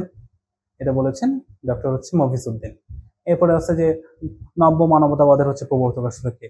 তাহলে আমরা একটু, আমি যে অপশনগুলো বলার আগে আপনার ভিডিওটা পজ করে নেবেন। পজ করে নিয়ে আপনার নিজেরাই একবার একটু ট্রাই করবেন, আপনারা নিজেরা ট্রাই করবেন। এরপরে পুনরায় আবার ভিডিওটা স্টার্ট করবেন। নব্য মানবতাবাদের প্রবর্তক কে? এটা মূলত এম.এন. রায়, মানবেন্দ্রনাথ রায়।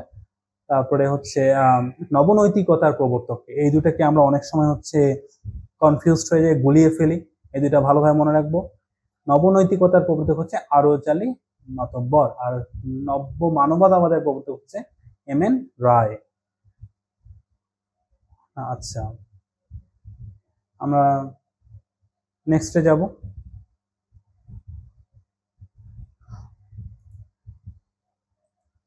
হ্যাঁ, এখানে দেখবো যে মরমী ধারার দর্শন কোনটা। মরমী ধারার দর্শন আমরা এখান থেকে যদি পাই, এই যে মরমী ধারার দর্শন সুফিবাদ। এরপরে যাব আমাদের সমন্বয় ভাববাদ, মূলত থেকে আমরা একটু আগে পড়লাম। সমন্বয় ভাববাদের প্রবর্তন কে করেন? গোবিন্দ্রচন্দ্র দেব, জিসি দেব। আর দেওয়ান মোহাম্মদ আজরফ আমরা একটু আগে পড়লাম, দেওয়ান মোহাম্মদ আজরফের যে জ্ঞান তত্ত্ব, হ্যাঁ, ওনার যে ফিলোসফি আছে আমরা এটা পড়লাম। তাহলে ওনার মূলত উনি কোথায় জন্মগ্রহণ করেন? উনি জন্মগ্রহণ করেন সুনামগঞ্জে। আচ্ছা, ঠিক আছে, আমরা নেক্সটে যাব। খান বাহাদুর আহসানুল্লাহ কর্তৃক মিশনটার নাম কি? প্রতিষ্ঠিত মিশন কি? খান বাহাদুর আহসানুল্লাহর প্রতিষ্ঠিত মিশনের নাম আহসানিয়া মিশন।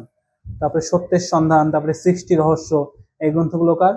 আমরা জানি, একটু আগে আমরা পড়লাম। এই গ্রন্থগুলো লেখা আরোচারি মাতব্বরের। তারপরে বাংলা ভূখণ্ডের যে মিশ্র ধারার যে সুফিবাদ, এটাকে নব্য সুফিবাদ বলে কে আখ্যায়িত করেন? এটাকে নব্য সুফিবাদ বলে আখ্যায়িত করেন ডক্টর এনামুল হক। ঠিক আছে, নেক্সটে যাব। যে হ্যাঁ, প্রাচীন বাংলার কি দর্শন? জড়বাদী যে দর্শন, এটাতে প্রভাব রাখে কোন দর্শন? এটাতে প্রভাব রাখে মূলত চারবাক দর্শন। ঠিক আছে, তারপরে কি উপাধি? দর্শন সাগর। দর্শন সাগর হচ্ছে যে যে একটা হচ্ছে উপাধি, এটা মূলত কার? দর্শন সাগর উপাধিটা, দর্শন সাগর উপাধি আমরা একটু আগে দেখলাম, এটা গোবিন্দচন্দ্র দেবের একটা উপাধি, জিসি দেবের। তার মুসলিম সাহিত্য সমাজ হচ্ছে কত সালে প্রতিষ্ঠিত হয়? এটা 1926 সালে প্রতিষ্ঠিত হয়। 26 সালে মুসলিম সাহিত্য সমাজ প্রতিষ্ঠিত হয়। তারপরে কি? বেদ বিরোধী যে দর্শন, বেদ বিরোধী দর্শন কোনটা? এই যে বৌদ্ধ, জৈন এবং হচ্ছে চার্বাক দর্শন, আমরা জানি এই তিনটাই মূলত কি? বেদ বিরোধী। বাংলাদেশের আধুনিক যে বস্তুবাদী ধারণার, এটার উৎস আসলে কি আমরা আলোচনা করেছি, এটা উৎস মূলত মার্ক্সবাদী চিন্তা। তারপরে বাংলাদেশের ভাববাদ, যে আইডিয়ালিজমে মূলত কোন দর্শনের হচ্ছে প্রভাব এসেছে? এটা মূলত প্লেটো আর যে কান্টের যে দর্শন, সেটা থেকে মূলত বাংলাদেশি ভাববাদী ধারাটা হচ্ছে প্রভাবিত হয়েছে। এবং এর বাইরেও কিন্তু বাংলাদেশের যে ভাববাদী ধারা, এর মধ্যে কিন্তু বাংলাদেশে যে হচ্ছে এই ভাববাদী ধারার মধ্যে কিন্তু হচ্ছে ধর্মীয় যে প্রভাব, এটাও কিন্তু হচ্ছে বেশ আছে, যথেষ্ট পরিমাণে আছে ধর্মীয় প্রভাব। হ্যাঁ, তারপর হচ্ছে মিস্টিসিজম। মিস্টিসিজম হচ্ছে কোন ধর্মের হচ্ছে প্রভাব রয়েছে? বাংলাদেশে যে মিস্টিসিজম আছে, এটাতে কোন ধর্মের হচ্ছে প্রভাবটা বেশি? এটা মূলত মেইনলি হচ্ছে ইসলাম ধর্মের। এটা মূলত হচ্ছে মেইনলি হচ্ছে ইসলাম ধর্মের যে প্রভাবটা আছে, এটাই মূলত হচ্ছে মিস্টিসিজমে, বাংলাদেশে যে মিস্টিসিজমের যে ধারা, এখানে হচ্ছে প্রভাবটা বেশি। হ্যাঁ, অন্যান্য যে আছে ধর্মগুলো, হিন্দু ধর্ম আছে, হ্যাঁ, এটারও হচ্ছে প্রভাব কিছু আছে, তবে সবচেয়ে বেশি মূলত হচ্ছে ইসলাম ধর্মের হচ্ছে প্রভাবটাই এখানে হচ্ছে দেখা যায়। তারপরে আমরা দেখবো যে 17 নম্বর, যে বাংলাদেশের যে আধুনিক যে বস্তুবাদ, আধুনিক যে হচ্ছে বস্তুবাদের যে হচ্ছে ইম্প্যাক্টটা আমরা কোন জায়গায় দেখতে পাই, প্রভাবটা হচ্ছে কোন জায়গায় মূলত দেখতে পাই? এটা মূলত আমরা দেখতে পাই যে শ্রমিক আন্দোলন বা সমাজতান্ত্রিক যে চিন্তাধারা আছে, হ্যাঁ, এগুলোর মধ্যে আমরা মূলত হচ্ছে দেখতে পাই। মার্ক্সবাদী যে এক কথায় আর কি, মার্ক্সীয় যে ম্যাটেরিয়ালিজম, হ্যাঁ, মার্ক্সীয় যে বস্তুবাদী ধারা আছে, এটার প্রভাব দেখতে পাই। কারণ বাংলাদেশের ভাববাদী ধারা হচ্ছে দার্শনিক কারা কারা আমরা আলোচনা করেছি, যে কাজী নজরুল ইসলাম, রবীন্দ্রনাথ ঠাকুর, এরা মূলত ভাববাদী ধারার দার্শনিক, এবং এনারাও মূলত আবার মানবাদী ধারারও দার্শনিক। তারপরে আমরা আলোচনায় যাব যে আচ্ছা, মিস্ট্রিজমের সাথে কোন দার্শনিক বা দর্শনের কোন হচ্ছে দার্শনিক যে ফিলোসফিক্যাল ট্রেন্ড, যেটাকে আমরা বলতেছি ধারা, এটা যুক্ত? এটা মূলত হচ্ছে কি? অধ্যাত্মবাদ। হ্যাঁ, মিস্টিসিজমের সাথে মূলত যুক্ত হচ্ছে অধ্যাত্মবাদ, বা যেটাকে আমরা বলছি মরমীবাদী যে ধারা, এটাকে বলতেছি। হ্যাঁ, তো মিস্টিসিজমে তারপরে বলছে সাধারণত কি নিয়ে আলোচনা করো? ওই যে বললাম যে ঈশ্বরের সাথে বা হচ্ছে পরম যে প্রকৃতি আছে, অ্যাবসলিউট আছে, এটার সাথে একটা মিলিত হওয়ার, এটার সাথে একাত্ম হয়ে যাওয়ার যে হচ্ছে ফিলসফি। আবার অনেকে যারা হচ্ছে এই শুধুমাত্র হচ্ছে কি দেহের যে বিকাশ, অনেকে আত্মার উন্নতি বাদ দিয়ে হচ্ছে দেহের মধ্যে থেকেই আত্মিক হচ্ছে বিকাশের কথা বলেন, যেমন হচ্ছে বাউল দর্শনে আমরা দেখতে পাই। ঠিক আছে, বাউল দর্শনে দেখতে পাই যে হচ্ছে তারা মূলত দেহের মধ্যে অবস্থান করেই আত্মার হচ্ছে পরিপূর্ণতা লাভের হচ্ছে চেষ্টা করেন। বাস্তববাদী বাংলাদেশি ধারা হচ্ছে প্রবক্তা কারা কারা? এই যেমন হচ্ছে আব্দুল মতিন, মফিজউদ্দিন স্যার, তারপরে সৈয়দ আলী মির্জা, হ্যাঁ, বা হচ্ছে মির্জা হবে, এখানে হচ্ছে স্পেলিং এ একটা কিছু হচ্ছে ভুল আছে, হ্যাঁ, মির্জা ম হবে, ঠিক আছে, এই তাহলে ক আর খ, মানে আর আব্দুল মতিন, মফিজউদ্দিন, হ্যাঁ, তারপর হচ্ছে সৈয়দ আলী মির্জা, এনারা। তো আমরা শেষ করলাম বাংলাদেশের হচ্ছে modern philosophical trend in Bangladesh অংশটুকু আমরা মোটামুটি ভাবে শেষ করার হচ্ছে চেষ্টা করলাম। এখন আমরা যে আলোচনাটা স্টার্ট করতে যাচ্ছি, এটা হচ্ছে কি, এটা philosophic approach to certain problems of practical life. মূলত এক কথায় আমরা হচ্ছে যে প্র্যাকটিক্যাল এথিক্স আছে, ব্যবহারিক যে নীতিবিদ্যা, এই ব্যবহারিক নীতিবিদ্যার কয়েকটা ধারা নিয়ে আমরা আলোচনা করব। প্রথমে আসে হচ্ছে আত্মহত্যা। আত্মহত্যা মূলত বা সুইসাইড যেটাকে আমরা বলতেছি, আমরা জানি আত্মহত্যা মূলত কি বোঝায়, যে আত্মবিনাশ, আত্মহনন বা হচ্ছে আত্মবিলোপ, এটাই মানে স্ব ইচ্ছায় কি করবে, নিজের জীবনের পরিসমাপ্তি ঘটানোর হচ্ছে চেষ্টা করবে, এটাই মূলত হচ্ছে আত্মহত্যা আর কি। হ্যাঁ, এটা হচ্ছে কোন সমাজ, কোন সভ্য সমাজই আসলে এটাকে বৈধ বলে অনুমোদন করেনি, এবং বিভিন্ন রিলিজিয়ন যেগুলো আছে, ধর্মগুলো আছে, ধর্মগুলো এটা অনুমতি দেয় না। যেমন ইসলাম ধর্ম কি বলে, আত্মহত্যাকে মানব হত্যার চেয়ে হচ্ছে জঘন্যতম হচ্ছে অপরাধ হিসেবে গণ্য দিচ্ছে। হিন্দু ধর্ম এটাকে হচ্ছে একটা অপরাধ বলছে, হ্যাঁ, এবং হিন্দু ধর্ম এটাকে বলেছে পাপ, হ্যাঁ। তারপরে খ্রিস্টান ধর্ম আত্মহত্যাকে কি হত্যার সমতুল্য অপরাধ বলে গণ্য করছে। তারপরে ইহুদি ধর্ম হচ্ছে আত্মহত্যাকে অপরাধ বলে হচ্ছে মনে করে। ঠিক আছে, তাহলে ধর্মীয় সামাজিক কোনো দিক থেকে মূলত আত্মহত্যার হচ্ছে স্বীকৃতি আসলে দেওয়া হয়নি। তবে হচ্ছে ফিলোসফিক্যাল দিক থেকে, দর্শনের দিক থেকে, নৈতিক দিক থেকে এখানে দার্শনিকদের মধ্যে এটা নিয়ে কিছু মতভেদ আছে, সেগুলো আমরা দেখব। যেমন আত্মহত্যা সম্পর্কে একটা আছে, প্রাচীন যুগের যারা ছিল ধর্মতাত্ত্বিক নীতি দার্শনিক, এনাদের কি মত ছিল? এনাদের মধ্যে একজন ছিল হচ্ছে প্লেটো, মহামতি প্লেটো। কি বলেন? প্লেটো হচ্ছে সক্রেটিস সম্পর্কে হচ্ছে মন্তব্য করতে বলেন যে সক্রেটিস কি মনে করতো। আমরা জানি যে সক্রেটিসের যাবতীয় মতবাদ গুলো, তার যে হচ্ছে কথোপকথন গুলো, সব কিন্তু হচ্ছে প্লেটোর মাধ্যমেই আসলে আমরা জানতে পারি। তো সক্রেটিস কি মনে করতেন? মনে করতেন যে মানুষ হচ্ছে দেবতার সম্পদ, তাই হচ্ছে মানুষের আত্মহত্যা করা উচিত নয়, কারণ এতে হচ্ছে দেবতাগণ হচ্ছে রুষ্ট হন, তাই কি তিনি মানুষকে অভিশাপ দেন। প্লেটো কি করছে? চরম যে হচ্ছে, এখন দেখেন সক্রেটিস তাহলে কি করলো? সক্রেটিস কি আত্মহত্যাকে সমর্থন করলো? না, সক্রেটিস আত্মহত্যাকে সমর্থন করে নাই। এবং এটা তার যে বক্তব্য, এটার মাধ্যমে আমরা স্পষ্ট হলাম যে আত্মহত্যা করা উচিত নয়, কারণ মানুষ দেবতার সম্পদ, আত্মহত্যা করলে দেবতা রুষ্ট হন। কিন্তু প্লেটো কি বলছে? প্লেটো একটু ভিন্ন মত হচ্ছে পোষণ করেন। প্লেটো বলতেছে যে দুঃখ দুর্দশা থেকে নিষ্কৃতির উপায় হিসেবে আত্মহত্যাকে সমর্থন করেছেন। মানে প্লেটো কিন্তু দুঃখ দুর্দশা থেকে, মানুষের যদি প্রচন্ড ভাবে জীবন দুঃখ দুর্দশাগ্রস্ত হয়ে যায়, সেখান থেকে নিষ্কৃতির উপায় হিসেবে তিনি আত্মহত্যাকে সমর্থন করেছেন। অ্যারিস্টটল কিন্তু আত্মহত্যাকে সমর্থন করেননি।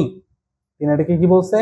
কাপুরুষিত কাজ, কাপুরুষিত কাজ, এটা কাপুরুষের ন্যায় আচরণ, এবং এটা রাষ্ট্রীয় আইনেরও হচ্ছে পরিপন্থী, এবং এটা অপরাধমূলক কাজ বলে তিনি অভিহিত করেন। এবং অ্যারিস্টটলের বিখ্যাত যে গ্রন্থ আছে নিকোম্যাকিয়ান, যে হচ্ছে এথিক্স আছে, নিকোম্যাকিয়ান যে হচ্ছে এথিক্স নামের একটা গ্রন্থ আছে তার, এই গ্রন্থে কি নবম পুস্তকে তিনি আত্মহত্যার হচ্ছে বিরোধিতা করেন। তিনি আত্মহত্যাকে অন্যায্য বলেন। এটাতে মূলত কি, এটা মাত্র হচ্ছে কি হয়, আত্মহত্যার মাধ্যমে কেবল হচ্ছে নিজের হচ্ছে দেহের ক্ষতিই করা হয়, এটার মাধ্যমে কোনো হচ্ছে প্রায়শ্চিত্ত হয় না, এটা প্রচলিত আইনের হচ্ছে বিরুদ্ধ কাজ। ঠিক আছে, তারপরে আমরা আসি অ্যাপিকিউরাস কি মনে করতেন। আমরা জানি অ্যাপিকিউরাস হচ্ছে একজন ভোগবাদী দার্শনিক, হ্যাঁ, যে এটাকে বলতেছি আমরা অ্যাপিকিউরিয়ান ফিলসফি বলি। এটা মূলত একটা ভোগবাদী দর্শন। তো ভোগবাদীরা তো অবশ্যই আমরা বুঝতেই পারতেছি এনারা আত্মহত্যাকে কি করবেন, সমর্থন করবেন, কারণ এরা হচ্ছে ইহ জগতেই শুধু বিশ্বাস করেন, এই মৃত্যু পরের জগতে, মৃত্যু পরবর্তী জীবনে তারা বিশ্বাস করেন না। তাই তারা বলেন যদি জীবনের সুখ যদি ফুরিয়ে যায়, তাহলে একমাত্র মুক্ত স্বাধীন মানুষের পক্ষে এই নশ্বর জগৎ থেকে কি পরিত্রাণ হয়ে যাওয়ার যে পথ, এটা কি জীবনের অবসান ঘটানো। মানে এনারা অ্যাপিকিউরিয়ান যারা, ভোগবাদী যারা, এরা হচ্ছে আত্মহত্যার মাধ্যমে কি বলতেছে, তারা মুক্ত হতে পারে, মানুষ কি হইতে পারে, মুক্ত হইতে পারে, স্বাধীন হইতে পারে। এবং এই যে অ্যাপিকিউরিয়ানদের মতে আরেকজন যে হচ্ছে দার্শনিক স্টোইক যারা, স্টোইকরাও কি মনে করতেন যে মানুষ হচ্ছে স্বাধীন, তাই প্রত্যেক মানুষ নিজ ইচ্ছা অনুযায়ী কি করতে পারে, জীবন অবসানের জন্য আত্মহত্যার পথ হচ্ছে বেছে নিতে, মানে এরাও আত্মহত্যাকে সমর্থন করছে। তারপরে হচ্ছে রোমান আরেকজন ফিলোসফার ছিল, তার নাম কি ছিল, সেনেকা, তিনিও আত্মহত্যাকে সমর্থন করেন। ঠিক আছে, তাহলে এই যে কয়েকজন আমরা ফিলোসফার পাইলাম যারা আত্মহত্যাকে সমর্থন করেন, যেমন অ্যাপিকিউরিয়াস, স্টোইকগণ, তারপরে সেনেকা, এরা আত্মহত্যাকে সমর্থন করে। কিন্তু মধ্যযুগীয় একজন হচ্ছে ধর্মযাজক, যার নাম কি ছিল, সেন্ট অগাস্টিন, তিনি কি বলেন, আত্মহত্যাকে তিনি অন্যায় বলেন এবং অপরাধমূলক কাজ বলেন। ঠিক আছে, যারা আত্মহত্যা করে তারা হচ্ছে পাপী। এবং আরেকজন ছিলেন মধ্যযুগীয় ধর্মযাজক টমাস একুইনাস, ইনিও আত্মহত্যাকে অন্যায় বা অনৈতিক কাজ বলেন। বুঝতেই পারতেছি এনারা ছিলেন ধর্মযাজক, তার মানে এনাদের উপরে ধর্মীয় প্রভাবটা খুবই ছিল, তাই এনারা স্বাভাবিকভাবেই আত্মহত্যাকে কি করবেন, অন্যায় মনে করবেন, অপরাধমূলক কাজ হচ্ছে এনারা আত্মহত্যাকে বলেন। ঠিক আছে, তবে আরেকজন দার্শনিক জেনে বলেন রাশিয়ার মূলত ভলতেয়ার। ভলতেয়ার কি বলতেন? ভলতেয়ার বলেন যে হচ্ছে কোনো প্রকার প্রতিবাদ ব্যতীত স্বেচ্ছায় মৃত্যুকে বরণ করে নেওয়া কাপুরুষিত এবং অন্যায় কাজ নয়, বরং এটা হচ্ছে কি প্রকৃতির উপরে বিজয়। ভলতেয়ার একদিক থেকে আবার কি করতেছে, আত্মহত্যাকে সমর্থন করতেছে, এবং তিনি এটাকে প্রকৃতির উপরে একটা বিজয় হিসেবে হচ্ছে দেখতেছে। তার মতে কি, এই যে যখন মানুষের জীবন হচ্ছে দুঃখ দুর্দশায়, অশান্তিতে, হ্যাঁ, যারা সবকিছুতে জর্জরিত হয়ে থাকে, তখন কি, তখন তো তার যে একটা যৌক্তিক সিদ্ধান্ত হবে এই সবকিছু থেকে মুক্তি পাওয়ার একমাত্র উপায় হিসেবে কি আত্মহত্যা করে। এটা ভলতেয়ার বলতেছে। ঠিক আছে, ঠিক আছে। তিনি এটাও বলছেন যে অতীতে যে বীররা আত্মহত্যা করেছিল, যে বীরগণ, এরা কেউই কাপুরুষ ছিলেন না। হ্যাঁ, এই যে অতীতে যে সকল বীরগণ আত্মহত্যা করেছিলেন তারা কেউই কাপুরুষ ছিলেন না। এটা হচ্ছে ভলতেয়ারের মত। এখন আধুনিক যারা দার্শনিক আছে, হ্যাঁ, আমরা আগে আলোচনা করলাম যারা হচ্ছে প্রাচীন ফিলোসফার ছিল, প্লেটো কি বলছে, অ্যারিস্টটল কি বলছে, এপিকিউরিয়ানরা কি বলছে, স্টোইকরা কি বলছে, এটা আলোচনা করলাম।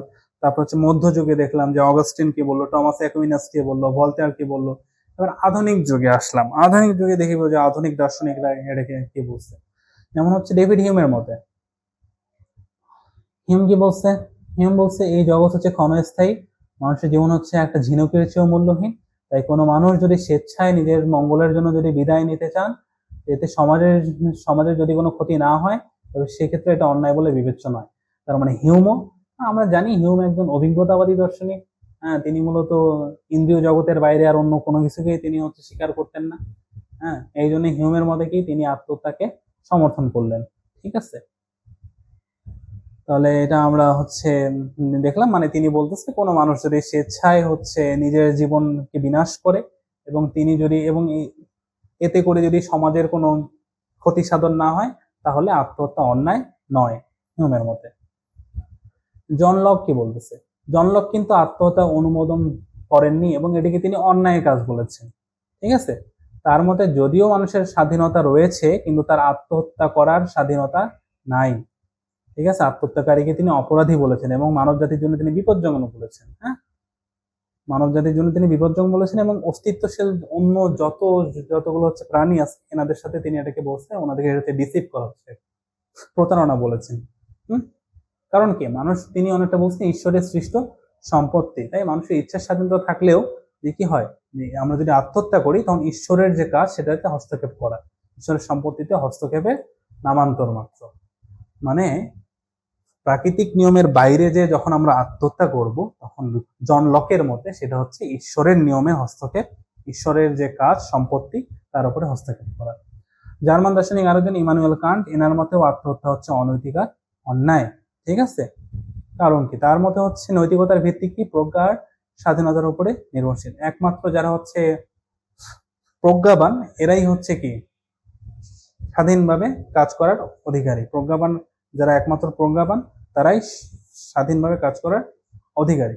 কিন্তু একজন হচ্ছে প্রজ্ঞাবান মানুষ কখনোই আত্মহত্যার সিদ্ধান্ত নিতে পারেন না। তিনি তার যে মত যে আত্মহত্যাকে তিনি অন্যায় বলছেন, এটার জন্য তিনি হচ্ছে কি তিনটা যুক্তি দিচ্ছেন। কি কি? কান্টের মতে, আমরা যখন হচ্ছে আগামী যে ক্লাসে আমরা আলোচনা করব ইমানুয়েল কান্টের শর্তহীন আদেশ করব, আদেশ ক্যাটাগরিক্যাল ইম্পারেটিভ ওটাকে আমরা বলবো, ওটা যখন আমরা আলোচনা করব এই জিনিসটা কিন্তু ওটার মধ্যেও আসবে, আমরা আগে থেকে একটু জেনে নিই। বলছে যে একটা নীতি কেবলমাত্র সেই সময় এটা নৈতিক বলে গ্রাহ্য হতে পারে যখন এটাকে সর্বজনীন হচ্ছে নীতি হিসেবে গ্রহণ করা সম্ভব হয়। তাহলে কান্ট বলতেছে যে তোমরা এমন ভাবে কাজ করো যেন তা সর্বজনীন আইন হিসেবে গণ্য হতে পারে, কিন্তু আত্মহত্যা কি হইতে পারে না, কখনোই সর্বজনীন নীতি হিসেবে সকল মানুষের ক্ষেত্রে সমানভাবে প্রয়োগযোগ্য বা গ্রহণযোগ্য হইতে পারে না। তাই হচ্ছে আত্মহত্যা অন্যায়। কারণ একজন সিচুয়েশনের সম্মুখীন হয়ে একটা বিশেষ মানুষ আত্মহত্যার সিদ্ধান্ত নিতেই পারে, কিন্তু এটা যে সবার ক্ষেত্রেই হচ্ছে এমনটা হবে, সবার ক্ষেত্রে এটা যে সার্বজনীন হবে এমন না। তাই এটাকে সার্বজনীন নীতি হিসেবে গণ্য করাও যায় না, তাই আত্মহত্যাকে সমর্থন করাও যায় না, এটা অন্যায়। এবার আমরা দেখবো নেক্সটে আরেকটা যে যুক্তি ইমানুয়েল কান্টের, এবং তিনি কি বলছে যে কান্টের যে শর্তহীন আদেশ, সেখানে কান্ট বলছে মানুষকে সবসময় উদ্দেশ্য হিসেবে ব্যবহার করতে হবে, উপায় হিসেবে ব্যবহার করা যাবে না। ঠিক আছে, বলছে তোমরা এমন ভাবে কাজ করো যেমন কি হয় সব ক্ষেত্রে মনুষ্যত্বকে উদ্দেশ্য বা হচ্ছে লক্ষ্য হিসেবে হচ্ছে ব্যবহার করা হয়, কখনোই এটাকে হচ্ছে উপায় হিসেবে গ্রহণ করা না হয়। উপায় হিসেবে গ্রহণ করলে সেটা হয়ে যাবে নীতির পরিপন্থী। ঠিক আছে, মানুষকে উদ্দেশ্য হিসেবে ব্যবহার করতে বলেছেন, উপায় হিসেবে নয়। কিন্তু আত্মহত্যার ক্ষেত্রে আমরা কি দেখি, আত্মহত্যা করলে কি হয়, মানব জীবনের হচ্ছে মর্যাদা ক্ষুণ্ণ হয়, আত্মসম্মান আত্মসম্মান আর হচ্ছে কি হয়, মানুষের যে মর্যাদা এটা হচ্ছে ক্ষুণ্ণ হয়। ঠিক আছে, ফলে মানুষের অধিকারও ক্ষুণ্ণ হয়। ফলে এখানে মানুষকে হচ্ছে কি হিসেবে ব্যবহার করা হচ্ছে, উপায় হিসেবে ব্যবহার করা হচ্ছে। আমাদের দেহটাকে, মানব দেহটাকে উপায় হিসেবে ব্যবহার করা হচ্ছে, উদ্দেশ্য হিসেবে ব্যবহার করা হচ্ছে না। তাই এটা হচ্ছে কান্টের যে শর্তহীন আদেশের যে দ্বিতীয় নীতি, এটার সাথে সঙ্গতিপূর্ণ নয়। অতএব কান্টের মতে আত্মহত্যা কোনোভাবেই এটা কি সামঞ্জস্যশীল বা যুক্তিযুক্ত নয়, বরং এটা অন্যায়। কান্টের আরেকটা যুক্তি, নাম্বার 3 নাম্বার যুক্তি কি, এটা কি এটা হচ্ছে ব্যক্তির যে নৈতিক দায়িত্ব আছে, কর্তব্য আছে, এই যে একটা নৈতিক দায়িত্বের ধারণা, কর্তব্যের ধারণা, এটার সাথে সঙ্গতিপূর্ণ নয়। ঠিক আছে, এটা পরিপন্থী। হ্যাঁ, কি হয়, মানুষের উপরে কিন্তু একটা কি আছে, দায়িত্ববোধ আছে, কর্তব্যবোধ আছে, কিন্তু আত্মহত্যা মূলত কি করে, এই দায়িত্বহীনতার হচ্ছে পরিচয় বহন করে। মানুষ কখন মানুষ আত্মহত্যা করার মানে হচ্ছে সে তার দায়িত্ব, সে তার কর্তব্য থেকে কি করলো, পলায়ন করলো, মানে হচ্ছে মুক্তি চাইলো সেই ক্ষেত্রে। তাই এটা হচ্ছে নৈতিক দিক থেকেও গ্রহণযোগ্য না, অনৈতিক। কান্টের মত আমরা দেখলাম আত্মহত্যা সম্পর্কে, তিনি আত্মহত্যাকে অন্যায় বলছেন, অনৈতিক বলছেন। আরেকজন দুঃখবাদী দার্শনিক শোপেনহাওয়ার কি বলছে, আত্মহত্যাকে তিনি এক প্রকার বলছে কি, ভ্রান্তির বেড়াজাল। আত্মহত্যাকে তিনি বললেন যে ভ্রান্তির বেড়াজাল। কি বলছে, কেননা মানুষ হচ্ছে কি করে আত্মহত্যা, মানুষ কেন করে, মানুষ মূলত আত্মহত্যা করে হচ্ছে দুঃখ কষ্ট থেকে হচ্ছে মুক্তি পাওয়ার জন্য। কিন্তু আত্মহত্যা কিন্তু আসল কি দেয় না, এই দুঃখ কষ্ট থেকে হচ্ছে প্রকৃত মুক্তি দেয় না, এটা আপাত মুক্তি দিয়ে থাকে। কারণ কি, তার মতে মানুষের আত্মহত্যার ফলে হচ্ছে দৈহিক মৃত্যু হয়, কিন্তু সার্বিক ইচ্ছা শক্তির আত্মিক কোনো হচ্ছে মৃত্যু হয় না, এটা অবিনাশী। সার্বিক ইচ্ছা শক্তি বা হচ্ছে আত্মিক যে হচ্ছে মানুষের যে অস্তিত্ব, এটা কিন্তু অবিনাশী। ফলে কি হয়, মানুষের হচ্ছে যেটা আপাত মুক্তি হয়, আপাত দৃষ্টিতে মানুষ মুক্ত হইল, কিন্তু আসলে কি হয় না, মানুষের প্রকৃত মুক্তি আসলে আত্মহত্যার মধ্যে হয় না। এটা সার্বিক ইচ্ছা শক্তির বিনাশ হয় না, বিনাশ নয়, আত্মহত্যার মাধ্যমে সেটা হয় না। ঠিক আছে, তবে তিনি বলছেন কি, তার মতে আত্মহত্যাকে অপরাধ মনে করাটা কি অযৌক্তিক। ঠিক আছে, কারণ তিনি মনে করেন এই বিশ্ব জগতে এমন কোনো কিছুই নেই যার উপরে কারোর কি নিজের জীবন ও দেহের চেয়ে বেশি অধিকার আছে। তার মানে তিনি বোঝাচ্ছেন যে মানুষের যে নিজের দেহ, এটার উপর সবচেয়ে বেশি অধিকার মানুষেরই আছে, তার নিজেরই আছে। তাই সে যদি চায়, সে যদি তার নিজের হচ্ছে দেহের অবসান ঘটায়, এটাতে কি, এটাকে আসলে অপরাধ বলা যায় না, কারণ এটা সে তার হচ্ছে নিজের হচ্ছে দেহের বিনাশ ঘটাইছে, এবং তার হচ্ছে নিজের দেহের উপরে তার নিজের অধিকারই সবচেয়ে বেশি আছে। এটাই হচ্ছে শোপেনহাওয়ারের মত। নেক্সটে আমরা যাব আত্মহত্যা সম্পর্কে হচ্ছে মনোবিজ্ঞানীরা কি বললেন। তাহলে মনোবিজ্ঞানীর মধ্যে অন্যতম হচ্ছে সিগমন্ড ফ্রয়েড তিনি কি বললেন, তিনি আত্মহত্যার একটা হচ্ছে মনস্তাত্ত্বিক হচ্ছে ব্যাখ্যা দিলেন। তিনি বলেন আত্মহত্যার জন্য কেবল কি দায়ী, মানসিক আচরণ এর জন্য হচ্ছে দায়ী। মানুষের আত্মহত্যার জন্য মূলত মানসিক আচরণটাই দায়ী। মানুষের কি ধর্ম, মানুষের সহজাত ধর্ম হচ্ছে মানুষের হচ্ছে জীবনটা লম্বা হোক, তাহলে সে মরতে চায় কেন? ফ্রয়েডের মতে মানুষের হচ্ছে জৈবিক যে চাহিদাগুলো আছে, ইচ্ছাগুলো আছে, এটার মধ্যে একটা হচ্ছে কি প্রতিপক্ষকে হত্যা করা, মানে তার শত্রুকে হত্যা করার হচ্ছে বাসনা। তাহলে আত্মহত্যাকারী কি ঘটায়, স্বেচ্ছায় নিজের জীবনে হচ্ছে বিনাশ ঘটায়, এবং সে আত্মহত্যার মাধ্যমে কি করে, প্রতিপক্ষকে হত্যার একটা প্রতীকী ভূমিকা হচ্ছে পালন করে। তার মানে সে আত্মহত্যাকারী হচ্ছে নিজের জীবনের হচ্ছে বিনাশের মাধ্যমে অন্যের প্রতিনিধিত্বকে নষ্ট করতে চায়। তার মানে এই কথা দ্বারা ফ্রয়েড এটাই বোঝাচ্ছে যে আত্মহত্যার যে হচ্ছে প্রবণতা, এটা কি প্রকৃতির নিয়মের পরিপন্থী নয়। ঠিক আছে, এবং তিনি আত্মহত্যার কারণ অনুসন্ধান করতে গিয়ে কি পারেন, যে শিশুর শৈশবের মানসিক বিকাশের যে অবস্ট্রাগল গুলো আছে, তারপর অতিরিক্ত যে চাপ আছে, এগুলোকে তিনি দায়ী করেন। মানসিক বিকাশের পথে বাধা বা অত্যাধিক চাপ, এই দুইটাকে তিনি দায়ী করেন আত্মহত্যার কারণ হিসেবে। তাহলে সিগমন্ড ফ্রয়েড কি বলতেছে? ফ্রয়েড বলতেছে মানুষ যখন আত্মহত্যা করে তখন সে কি করে, নিজের দেহের বিনাশ ঘটে, এবং এর মাধ্যমে সে কি করতে, নিজের ওপরে অন্যের সকল হচ্ছে নিয়ন্ত্রণকে সে কি মনে করে, যে অন্যের সকল হচ্ছে নিয়ন্ত্রণ থেকে সে মুক্ত হচ্ছে। মানে সে এক কথায় তার প্রতিপক্ষকে বা শত্রুকে সে পরাজিত করতেছে, এটাই সে মনে করে।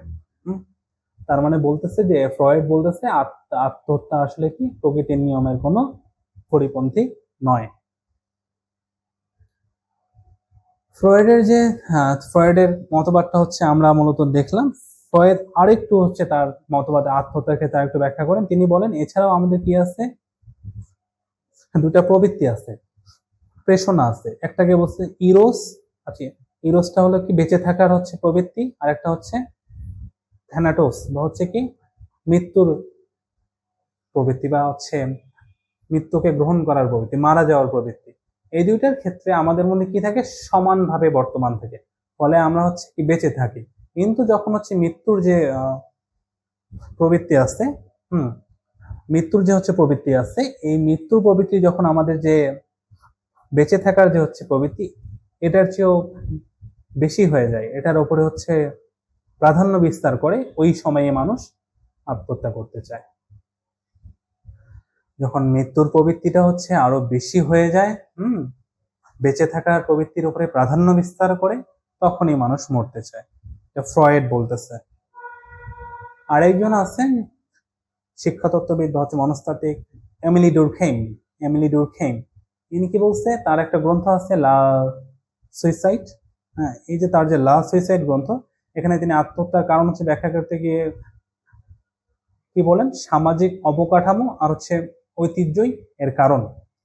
কারণ কি তিনি বলতেছে যে প্রত্যেকটা মানুষই আসলে কি ব্যক্তির সাথে সমাজের একটা অবিচ্ছিন্ন সম্পর্ক আছে, ঠিক আছে, এবং এরা উভয়ই হচ্ছে পরস্পরের উপরে হচ্ছে নির্ভরশীল, এবং সমাজের সাথে ব্যক্তির অতিমাত্রায় সম্পৃক্ততা বা অতিমাত্রায় উদাসীনতা, এই উভয়ই মানুষকে আত্মহত্যা করতে উৎসাহী করে তোলে। মানে যদি মানুষ সমাজের সাথে অতিমাত্রায় সম্পৃক্ত হয়ে যায়, এটাও মানুষকে আত্মহত্যায় উৎসাহী করে। আবার যদি সমাজ থেকে মানুষ পুরোপুরি একবারে বিচ্যুত হয়ে যায় বা উদাসীন হয়ে যায় সমাজের ব্যাপারে, তখনও মানুষ আত্মহত্যায় উৎসাহী হয়, ঠিক আছে।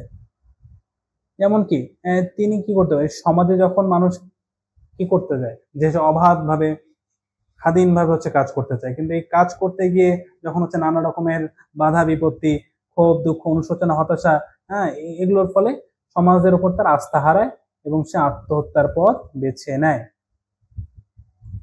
ঠিক আছে, আত্মহত্যার পথ হচ্ছে বেছে নেয়। এমিলি ডুরখেইম মূলত কি করলো, আত্মহত্যাকে মূলত 4 ভাগে তিনি ভাগ করলেন। যেমন কি কি আত্মহত্যা, আত্মগত, পরার্থমূলক, অ্যানোমিক আর হচ্ছে গোড়া।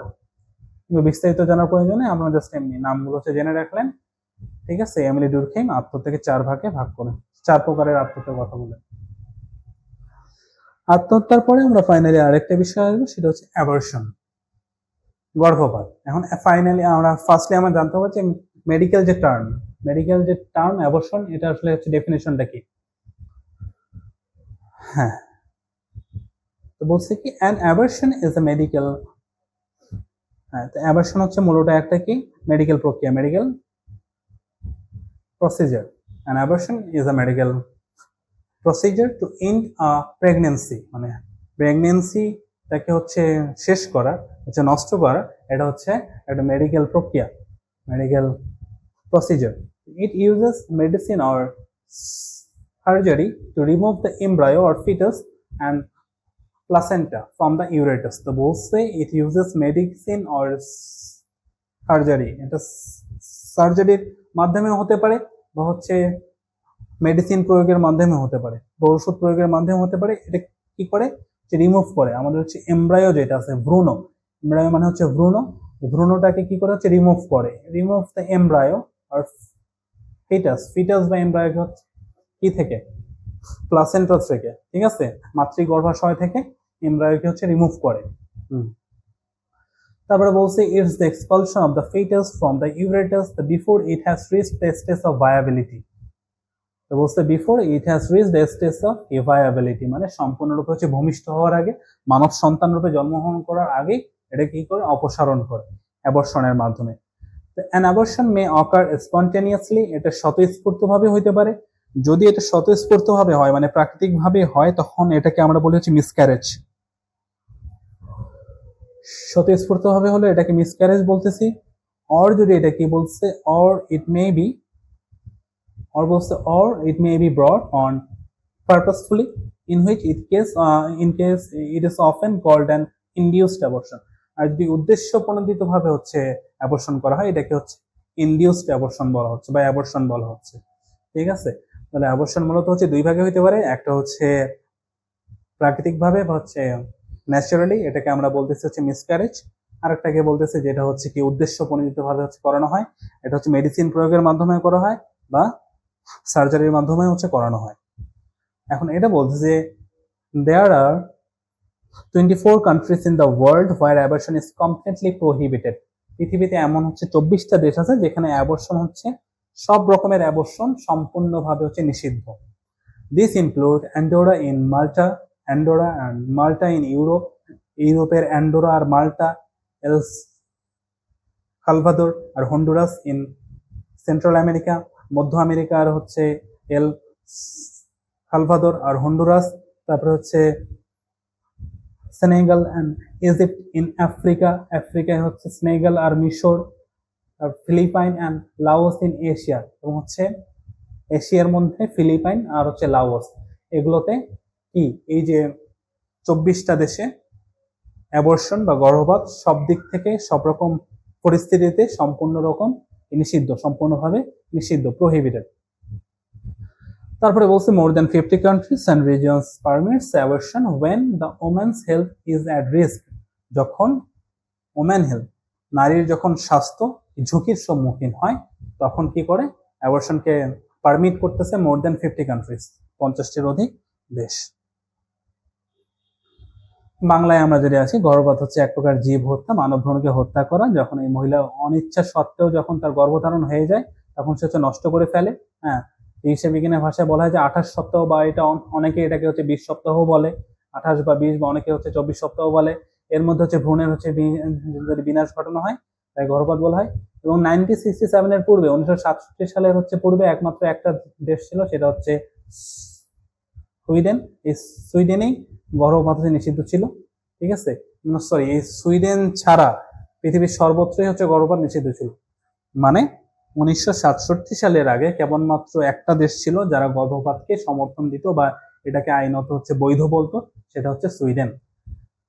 তারপরে 1970-তে হচ্ছে আমেরিকান স্টেট ল গর্ভপাতের পক্ষে আইন পাশ করে, এবং 1973 থেকে আমেরিকা মূলত হচ্ছে গর্ভপাতের পক্ষে হচ্ছে রায় দিলে এটাকে একটি ফেডারেল জাস্টিস কমিশন কর্তৃক আইন হিসেবে গৃহীত হয় আমেরিকায় 1973 থেকে।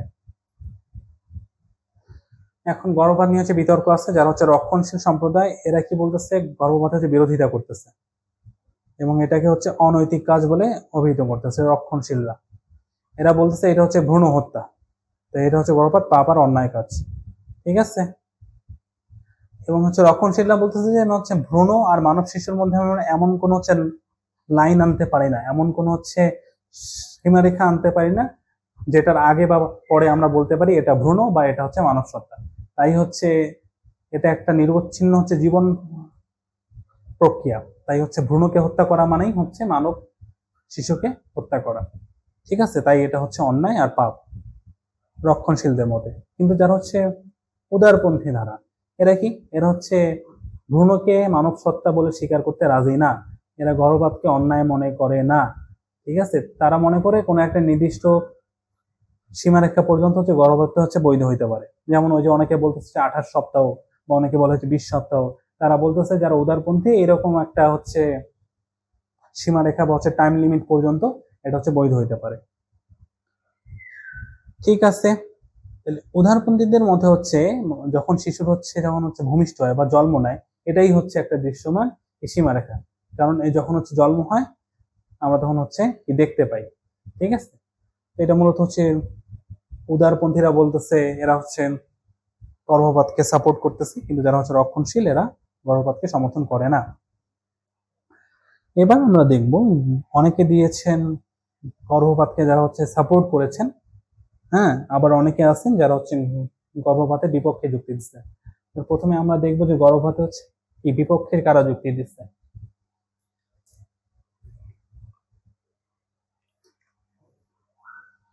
হ্যাঁ, তো বিপক্ষে কার যুক্তি দিল? 1 নম্বরে যেটা যুক্তি আছে, যেটা বলে যে কি গর্ভপাত হচ্ছে নরহত্যা। মানে একটু আগেই দেখলাম তারা কি মনে করে যে ভ্রূণকে হত্যা করা মানেই হচ্ছে মানব শিশুকে হত্যা করা, তাই গর্ভপাত হচ্ছে নরহত্যা, তাই এটা হচ্ছে অন্যায় পাপ।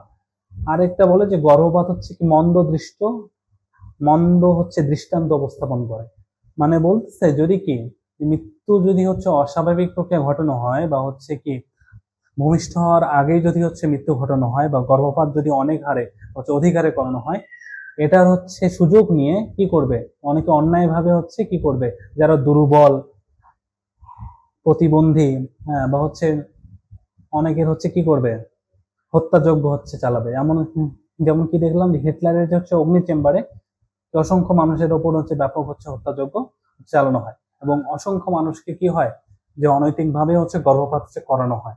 তাই হচ্ছে গর্ভপাত একটা মন্দ হচ্ছে কি স্থাপন, এক্সাম্পল, একটা ব্যাড এক্সাম্পল হচ্ছে কি প্রতিষ্ঠা করে। আর একটা যুক্তি কি আছে, গর্ভপাত হচ্ছে কি নারীদের হচ্ছে মানসিক ঝুঁকি আর অশান্তি বাড়িয়ে দেয়। এরা কি মনে করতেছে, এরা মনে করতেছে যে হচ্ছে যে ভ্রূণের সন্তানের সাথে মায়ের একটা আন্তরিক সম্পর্ক থাকে, ইন্টারনাল রিলেশন থাকে, মানসিক সম্পর্ক থাকে। ভ্রূণের হত্যা করা হলে বা ভ্রূণ অ্যাবর্শন করা হলে সেই সম্পর্কটা নষ্ট হয়, ফলে কি হয়, মায়ের মৃত্যু ঝুঁকিও অনেক ক্ষেত্রে দেখা যায় এবং তার হচ্ছে কি মানসিক ভাবেও অশান্তির সম্মুখীন হয়।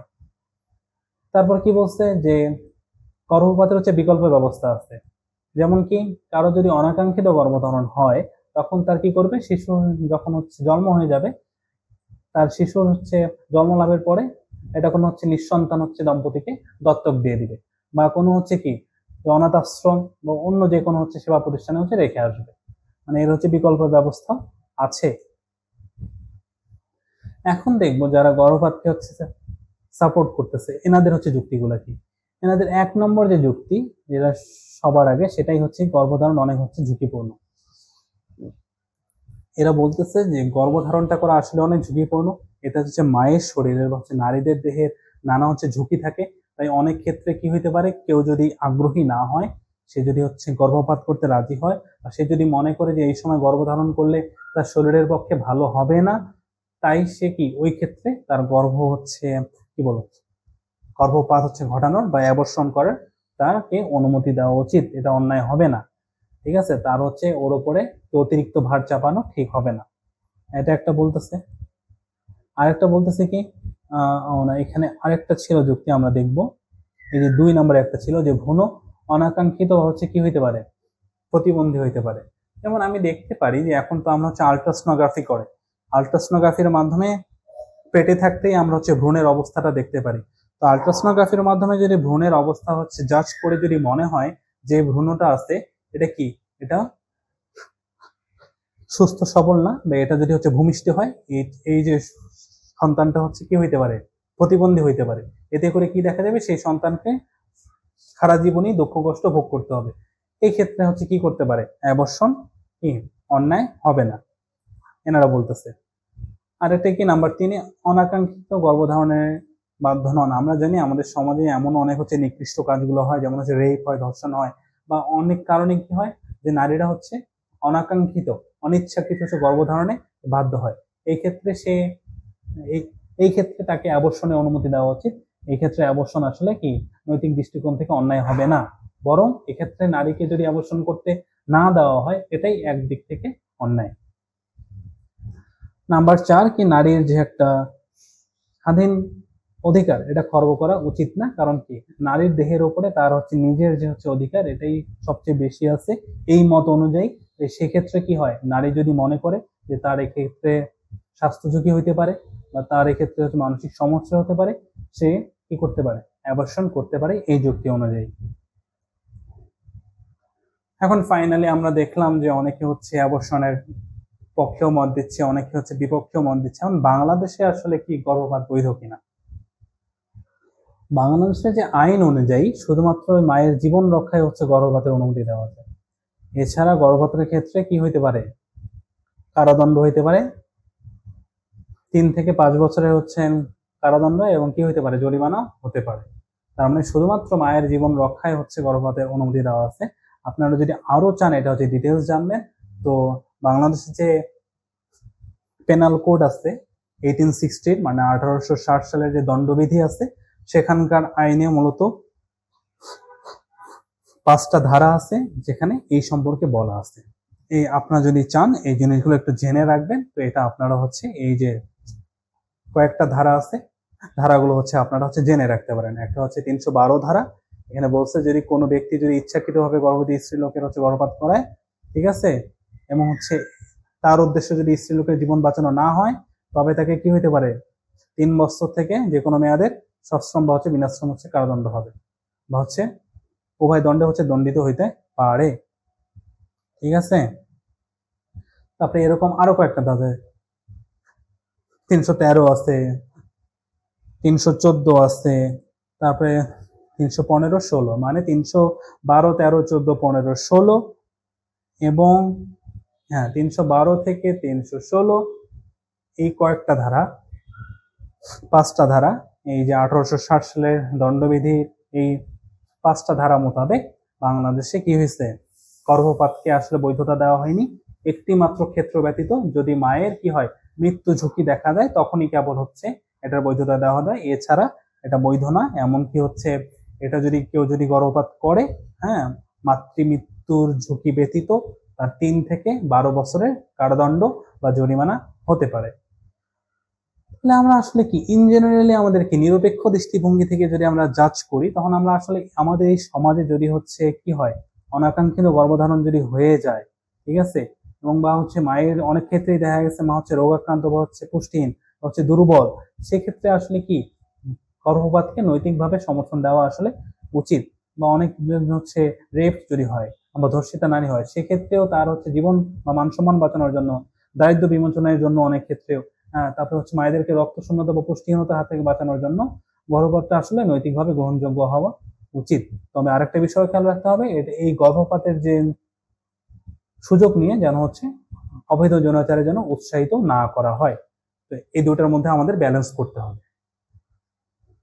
ঠিক আছে, তাহলে আমাদের নেক্সটে, হ্যাঁ, এখন আমরা একটু দেখবো যে হচ্ছে এনভায়রনমেন্টাল হচ্ছে এথিক্স আছে, পরিবেশ হচ্ছে নীতিবিদ্যা, এটা একটু দেখবো।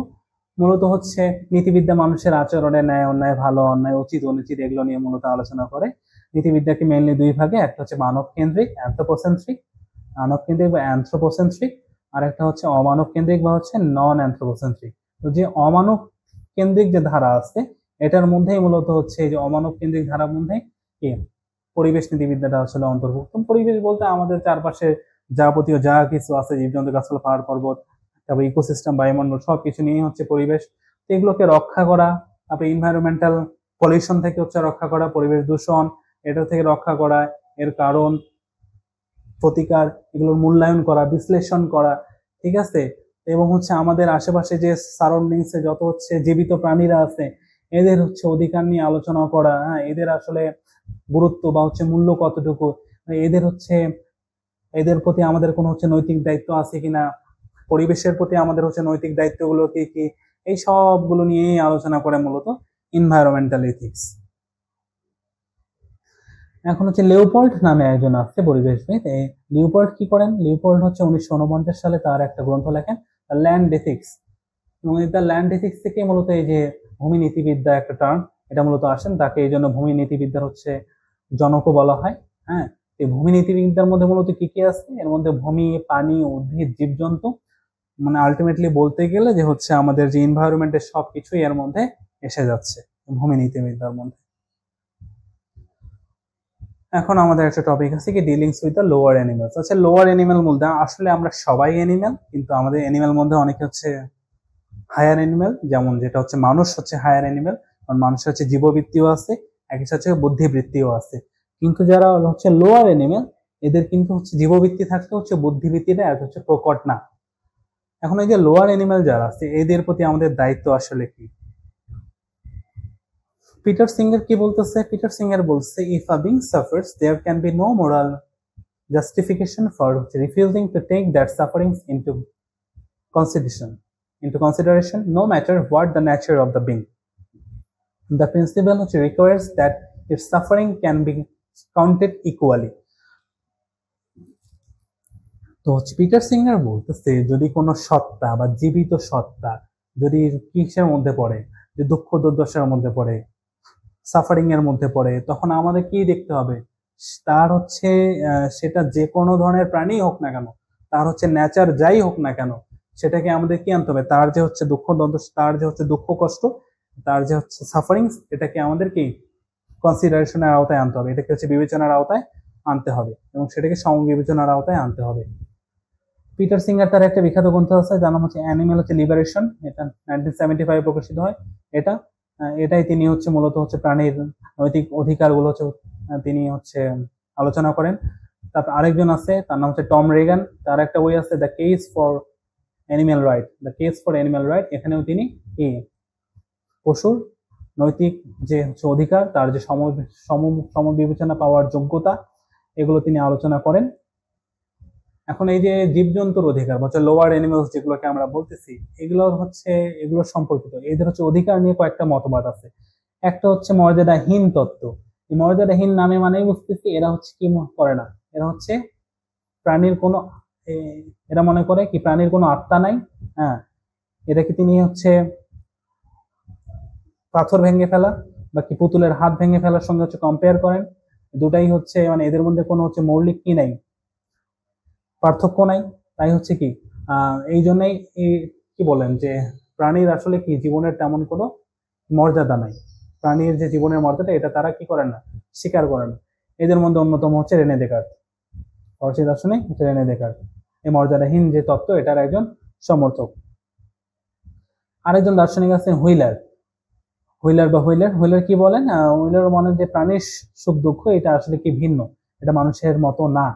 আরেকজন আছেন প্রাণীবিজ্ঞানী হচ্ছে কি জেকান্স কে বলতেছে, তিনি বলতে এই যে যারা হচ্ছে নিম্ন শ্রেণীর প্রাণী আছে এরা কি শুধুমাত্র মানুষের হচ্ছে খাদ্য সামগ্রী মাত্র। তাহলে এই মর্যাদাহীন তত্ত্ব হচ্ছে প্রাণীর কোনো অধিকার বা মর্যাদা স্বীকার করে না। আর কি আছে পরোক্ষ দায়িত্ব তত্ত্ব। পরোক্ষ দায়িত্ব তত্ত্ব অনুযায়ী এরা সরাসরি হচ্ছে প্রাণীর হচ্ছে অধিকার তারা হচ্ছে স্বীকার করে না, তবে এরা মনে করে এদের একটা কি অধিকার আছে, পরোক্ষ অধিকার আছে। তারা মনে করে যদি আমরা কোনো হচ্ছে প্রাণীদের প্রতি নিষ্ঠুর আচরণ করি তাহলে এর একটা ইম্প্যাক্ট করবে আমাদের উপরেও। দেখা গেছে অন্য যারা হচ্ছে নিচু শ্রেণীর মানুষ, এদের প্রতি যারা উচ্চ শ্রেণীর মানুষ আছে এরাও নিষ্ঠুর আচরণ করবে। তাই সেদিক থেকে আমরা যদি হচ্ছে কি করতে হবে, এরা বলে যে প্রাণীর প্রতি আমাদের নিষ্ঠুর আচরণ করা যাবে না, তাদের প্রতি সহানুভূতিশীল আচরণ করা আমাদের কর্তব্য।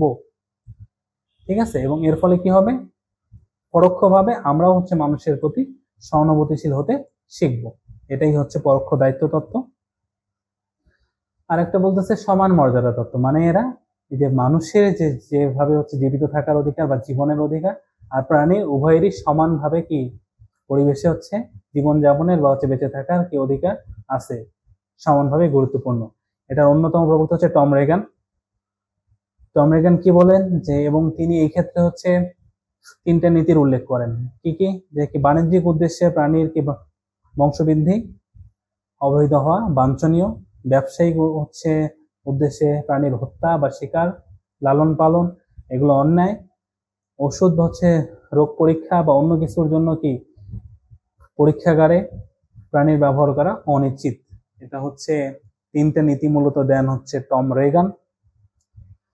তিনি 3টা নীতি দেন। টম রেগান মূলত কি করেন, টম রেগান তার যে হচ্ছে দাবি এটার জন্য তিনি কিছু হচ্ছে যুক্তি দেন, দাবির পক্ষে তিনি হচ্ছে যুক্তি দেন। কি যুক্তি দেন, যে সকল মানুষের কি জীবন ধারণের হচ্ছে নৈতিক অধিকার আছে, এই জন্য কি সকল যারা জীব এদেরও জীবন ধারণের নৈতিক অধিকার আছে। এবং একইভাবে তিনি বলছে যে প্রাণীর জীবন ধারণের নৈতিক অধিকার আছে। তারপরে এটাও বলছে যে মানুষ তার হচ্ছে নৈতিক অধিকার যেহেতু প্রয়োগ করতে পারে, তাই কি প্রাণীরও জীবন আছে, সুতরাং কি করতে পারে, প্রাণীও তার হচ্ছে প্রাণীরও জীবন ধারণের নৈতিক অধিকার আছে। মানে এটাকে তিনি একটা যুক্তি দিয়েছে, এটা সামগ্রিক একটা যুক্তি। ক খ গ এখানে হচ্ছে আশ্রয় বাক্য, আর ঘ হচ্ছে শেষে সিদ্ধান্ত। আশ্রয় বাক্যে সে কি বলতেছে, যে সকল মানুষের কি জীবনের হচ্ছে নৈতিক অধিকার আছে, জীবন ধারণের হচ্ছে নৈতিক অধিকার আছে। আবার কি বলছে, প্রাণীরও কি জীবন ধারণের হচ্ছে নৈতিক অধিকার আছে। তাহলে মানুষ যেহেতু তার হচ্ছে নৈতিক অধিকার হচ্ছে প্রয়োগ করতে পারে, অতএব কি করতে পারবে, প্রাণীও তার জীবনের নৈতিক অধিকার হচ্ছে প্রয়োগ করতে পারে, তার জীবনের নৈতিক অধিকার আছে, এবং সেটাও রক্ষা করা মানুষেরই কর্তব্য। সমবিবেচনা তত্ত্বের অন্যতম যে সমর্থক তিনি হচ্ছে পিটার সিঙ্গার। তার যে হচ্ছে অ্যানিমেল হচ্ছে লিবারেশন, প্র্যাকটিক্যাল হচ্ছে এথিক্স নামে হচ্ছে গ্রন্থ আছে। এই দুইটা গ্রন্থে তিনি এই প্রাণীর সমবিবেচনা তত্ত্ব স্বীকার করেন, যেখানে তিনি প্রাণীদের যে জীবন এটাকে মূল্যায়ন করেন, মূল্যবান বলেন। হ্যাঁ, অকারণে তাদের দুঃখ কষ্ট দেওয়া বা হত্যা বা নিধন করা যেন না হয়। এটার আরেকজন আছেন সমর্থক, তার নাম কি জেরেমি বেনথাম। তিনিও এই যে পিটার সিঙ্গারের মতকেই সমর্থন করেন। এবং পিটার সিঙ্গার তার মতের পক্ষে কিছু যুক্তি দেন। কি দেন সেখানে, যে বলে যে পশুদের কি মানুষের মতো বুদ্ধি আছে, যেমন কি বানর, তিমি, ডলফিন, শিম্পাঞ্জি, এমন অনেক প্রাণী আছে যেগুলো কি দুঃখ কষ্ট অনুভব করতে পারে, আবার মানুষের মতো তাদের বুদ্ধিও আছে। একেবারে মানুষের মতো না হলেও অল্প বিস্তর বুদ্ধি আছে। তারপরে পশুরাও আত্মসচেতন, এরাও মানুষের মধ্যে কি দলবদ্ধ হয়ে বসবাস করতে ভালোবাসে, এদেরও কি শক্তি আছে, স্মৃতিশক্তি বা অভিপ্রায় আছে। এবং কি পশুদের মানুষের মতো অনুভব করার ক্ষমতাও আছে, এগুলো যুক্তি দেন পিটার সিঙ্গার। তারপরে আরেকটা মতবাদ আছে কি পশুর যে অধিকার নিয়ে কলিকট নামে একজন আছে প্রাণীবিদ, তার একটা ত্রিমুখী ব্যাখ্যা আছে। এটা নাম জেনে রাখাই আমাদের জন্য এনাফ। ঠিক আছে, এর সাহায্যে তিনি পশুর যে নৈতিকতার বিষয়টা সমাধান করার চেষ্টা করেন। এবার ফাইনালি আমরা আজকে আরেকটা বিষয় নিয়ে আলোচনা করব, সেটা সন্ত্রাসবাদ, টেরোরিজম। এই ক্ষেত্রে টেরোরিজম মূলত কি, এটাকে এফবিআই কিভাবে ডিফাইন করছে এটা দেখবো। এফবিআই বলতেছে, এফবিআই এটাকে দুই ভাগে ভাগ করছে। একটাকে বলছে ইন্টারন্যাশনাল, একটা ইন্টারন্যাশনাল টেরোরিজম। ইন্টারন্যাশনাল টেরোরিজমটা কি বলছে, এখানে violent criminal acts committed by the individuals and groups who are inspired by or associated with the designated foreign terrorist organization or কি বলছে যে নেশন। এখন একটা ইন্টারন্যাশনাল যেটা সন্ত্রাসবাদ, আন্তর্জাতিক সন্ত্রাসবাদ কোনটা, যেখানে কিছু আন্তর্জাতিক সম্প্রদায় মানে সন্ত্রাসী সম্প্রদায় বা আন্তর্জাতিক কোনো স্টেট বা রাষ্ট্রের সমর্থনের সাহায্যে সন্ত্রাসী কর্মকাণ্ড যদি ঘটায়, এটাকে বলছে ইন্টারন্যাশনাল টেরোরিজম।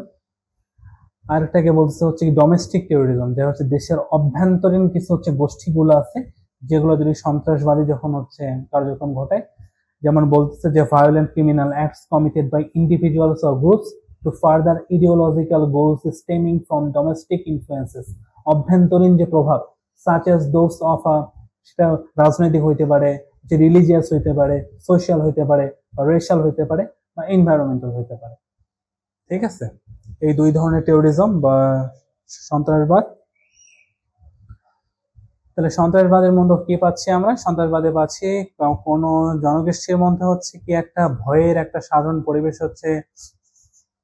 তৈরি করার জন্য, কি কোন নির্দিষ্ট রাজনৈতিক বা কোন উদ্দেশ্য অর্জনের জন্য সহিংসতার পরিকল্পিত ব্যবহার, মানে কোন বিশেষ উদ্দেশ্য হাসিলের জন্য, সেটা রাজনৈতিক হইতে পারে বা কোনো সংগঠনের উদ্দেশ্য হইতে পারে, যে সাধারণ জনগণের মাধ্যমে একটা ভয়ের পরিবেশ সৃষ্টি করা। হ্যাঁ, এটাই সন্ত্রাসবাদের মূল বৈশিষ্ট্য। এরকম অনেক ধরনের সন্ত্রাসবাদ আমরা দেখতে পারি। একটা রাষ্ট্রের মধ্যে এরা মূলত কি করে, সহিংসতার পরিকল্পিত ব্যবহার করে। তাদের মূল উদ্দেশ্য রাজনৈতিক লক্ষ্য অর্জন করা। এদের অনেক ক্ষেত্রে সামরিক বিজয় অর্জন করা সম্ভব হয় না, তাই অনেক বিজ্ঞানী এদের কি সন্ত্রাসবাদকে বলেছেন দুর্বলদের অস্ত্র। হ্যাঁ, সন্ত্রাসবাদকে অনেক বিজ্ঞানী দুর্বলদের অস্ত্র বলছে। দেখেন, সন্ত্রাসবাদকে আসলে আমেরিকান বা ওয়েস্টার্নরা যেভাবে টার্ম করে, এটা কিন্তু অনেক ক্ষেত্রে কি হয় না, নিরপেক্ষ দৃষ্টিভঙ্গি থেকে সেটাকে সন্ত্রাসবাদ অনেক ক্ষেত্রেই বলা যায় না। কারণ কি, সন্ত্রাসবাদী গোষ্ঠী হিসেবে আমেরিকা যাদের চিহ্নিত করতেছে, অনেক ক্ষেত্রেই কি দেখা যেতে পারে যে এরা নিজের স্বাধিকার বা অধিকার, স্বাধীনতা, এগুলোর জন্য লড়াই করতেছে। তাই সন্ত্রাসবাদের আসলে একদম নিরপেক্ষ দৃষ্টিকোণ থেকে এটার সংজ্ঞায়ন করাটা একটা জটিল বিষয়। এখন সন্ত্রাসবাদ যে সূচক, এখানে বৈশ্বিক সন্ত্রাসবাদ সূচকে এখন দেখবো যে বাংলাদেশের অবস্থানটা আসলে কি। বাংলাদেশের অবস্থান আগের বছরের চেয়ে একটু ভালো হয়েছে। 24-এর ভিত্তিতে বাংলাদেশের সন্ত্রাসবাদের যে হচ্ছে প্রভাব, সেটা মূলত ভারত, পাকিস্তান বা দক্ষিণ এশিয়ার অন্যান্য দেশের চেয়ে তুলনামূলক হচ্ছে কম।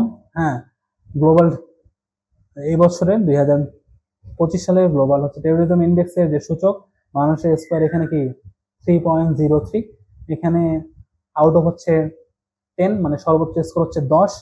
এখানে মোট দেশ ছিল 163, 163টা, যেখানে বাংলাদেশের অবস্থান এবার 35তম।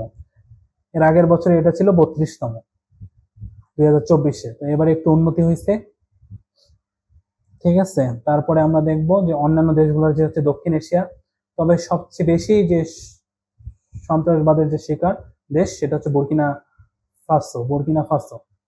এবং এটা এর আগের বছরেও 2024-এ হচ্ছে বুর্কিনা ফাসোই হচ্ছে ছিল।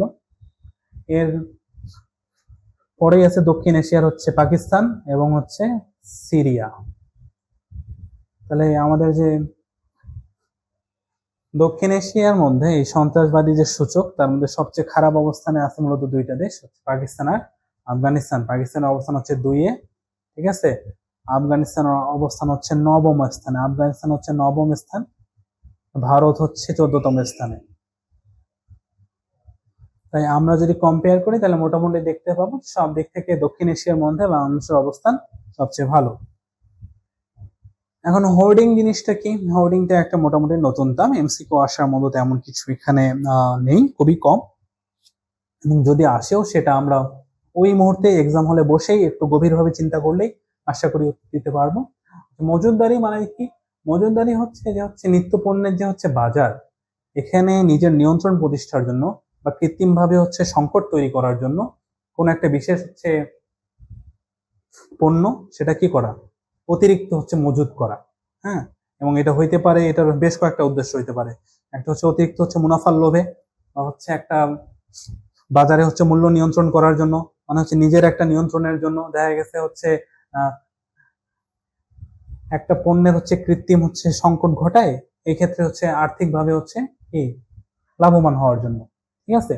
তো সব দিক থেকে যদি আমরা হচ্ছে নিরপেক্ষ দিক থেকে বিবেচনা করলে এই যে হোর্ডিং বা হচ্ছে মজুদদারি, এটা কি, এটা মানবিক নীতি বা হচ্ছে কল্যাণের যে নীতি, এটা পরিপন্থী এবং এটা একটা অনৈতিক কাজ। কারণ এর ফলে কি হয়, এর ফলে কি হয়, মানুষের প্রতি শোষণ হয় বা অন্যায় হয়, এবং খাদ্যদ্রব্যের যে একটা সুষম বন্টন এটা নষ্ট হয়। তারপরে যেটা আছে, যেটাকে বলতে পারি খাদ্য নিরাপত্তা, যেটা আছে ফুড সিকিউরিটি, এটাও এখানে কি হয়, এটাও হচ্ছে বিপর্যয়ের সম্মুখীন হয়।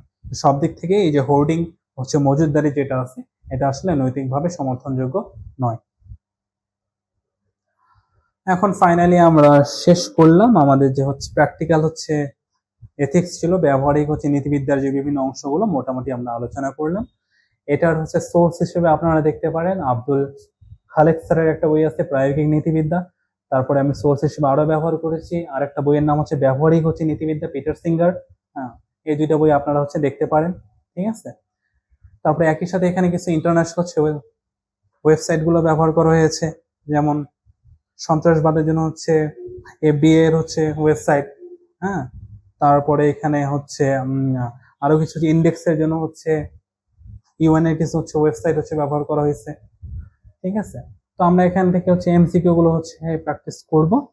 প্রথমে হচ্ছে বৈশ্বিক সন্ত্রাসবাদ সূচকে শীর্ষ দেশ কোনটি? আমরা শীর্ষ দেশ হচ্ছে বুর্কিনা ফাসো। অ্যানিম্যাল হচ্ছে লিবারেশন গ্রন্থটার লেখক কে? অ্যানিম্যাল লিবারেশন গ্রন্থটার লেখক হচ্ছে পিটার সিঙ্গার। পশুর ক্ষেত্রে মর্যাদাহীন যে তত্ত্ব আছে এটার সমর্থক হচ্ছে ডেকার্ট। তারপরে সমান মর্যাদা যে তত্ত্ব, সমান মর্যাদা তত্ত্ব মূলত কে সমর্থন করেন? এটা সম্ভবত Tom Reagan. The land ethics শীর্ষক যে গ্রন্থ, এটা রচয়িতা লিওপোল্ড। হোর্ডিং শব্দের অর্থ কি? মজুদদারি বা মজুদকরণ বলে, মজুদদারি বলেন, সমস্যা নাই, দুটোই হবে। তবে 1967 সালের পূর্বে কোন দেশে গর্ভপাত হচ্ছে কি লেজিট ছিল বা বৈধ ছিল একমাত্র দেশ হিসেবে? সেটা হচ্ছে সুইডেন। লা সুইসাইড গ্রন্থটার লেখক কি? Emily Durkheim. ইমানুয়েল কান্টের মতে আত্মহত্যা হচ্ছে কি? অনৈতিক। আত্মহত্যাকে সমর্থন কারা করতেন মূলত? মূলত যারা ভোগবাদীগণ, ভোগবাদীরা আত্মহত্যাকে সমর্থন করেছেন। অ্যাপিকিউরিয়ান, তারপরে স্টোইকগণ, হ্যাঁ, এরা আত্মহত্যাকে সমর্থন করেছেন। তো ফাইনালি আমরা আমাদের আজকের লেকচার 6 এর আলোচনা শেষ করলাম। আমার সঙ্গে এতক্ষণ ধৈর্য সহকারে আপনারা সকলে ছিলেন, আপনাদের আন্তরিক ধন্যবাদ। আসসালামু আলাইকুম।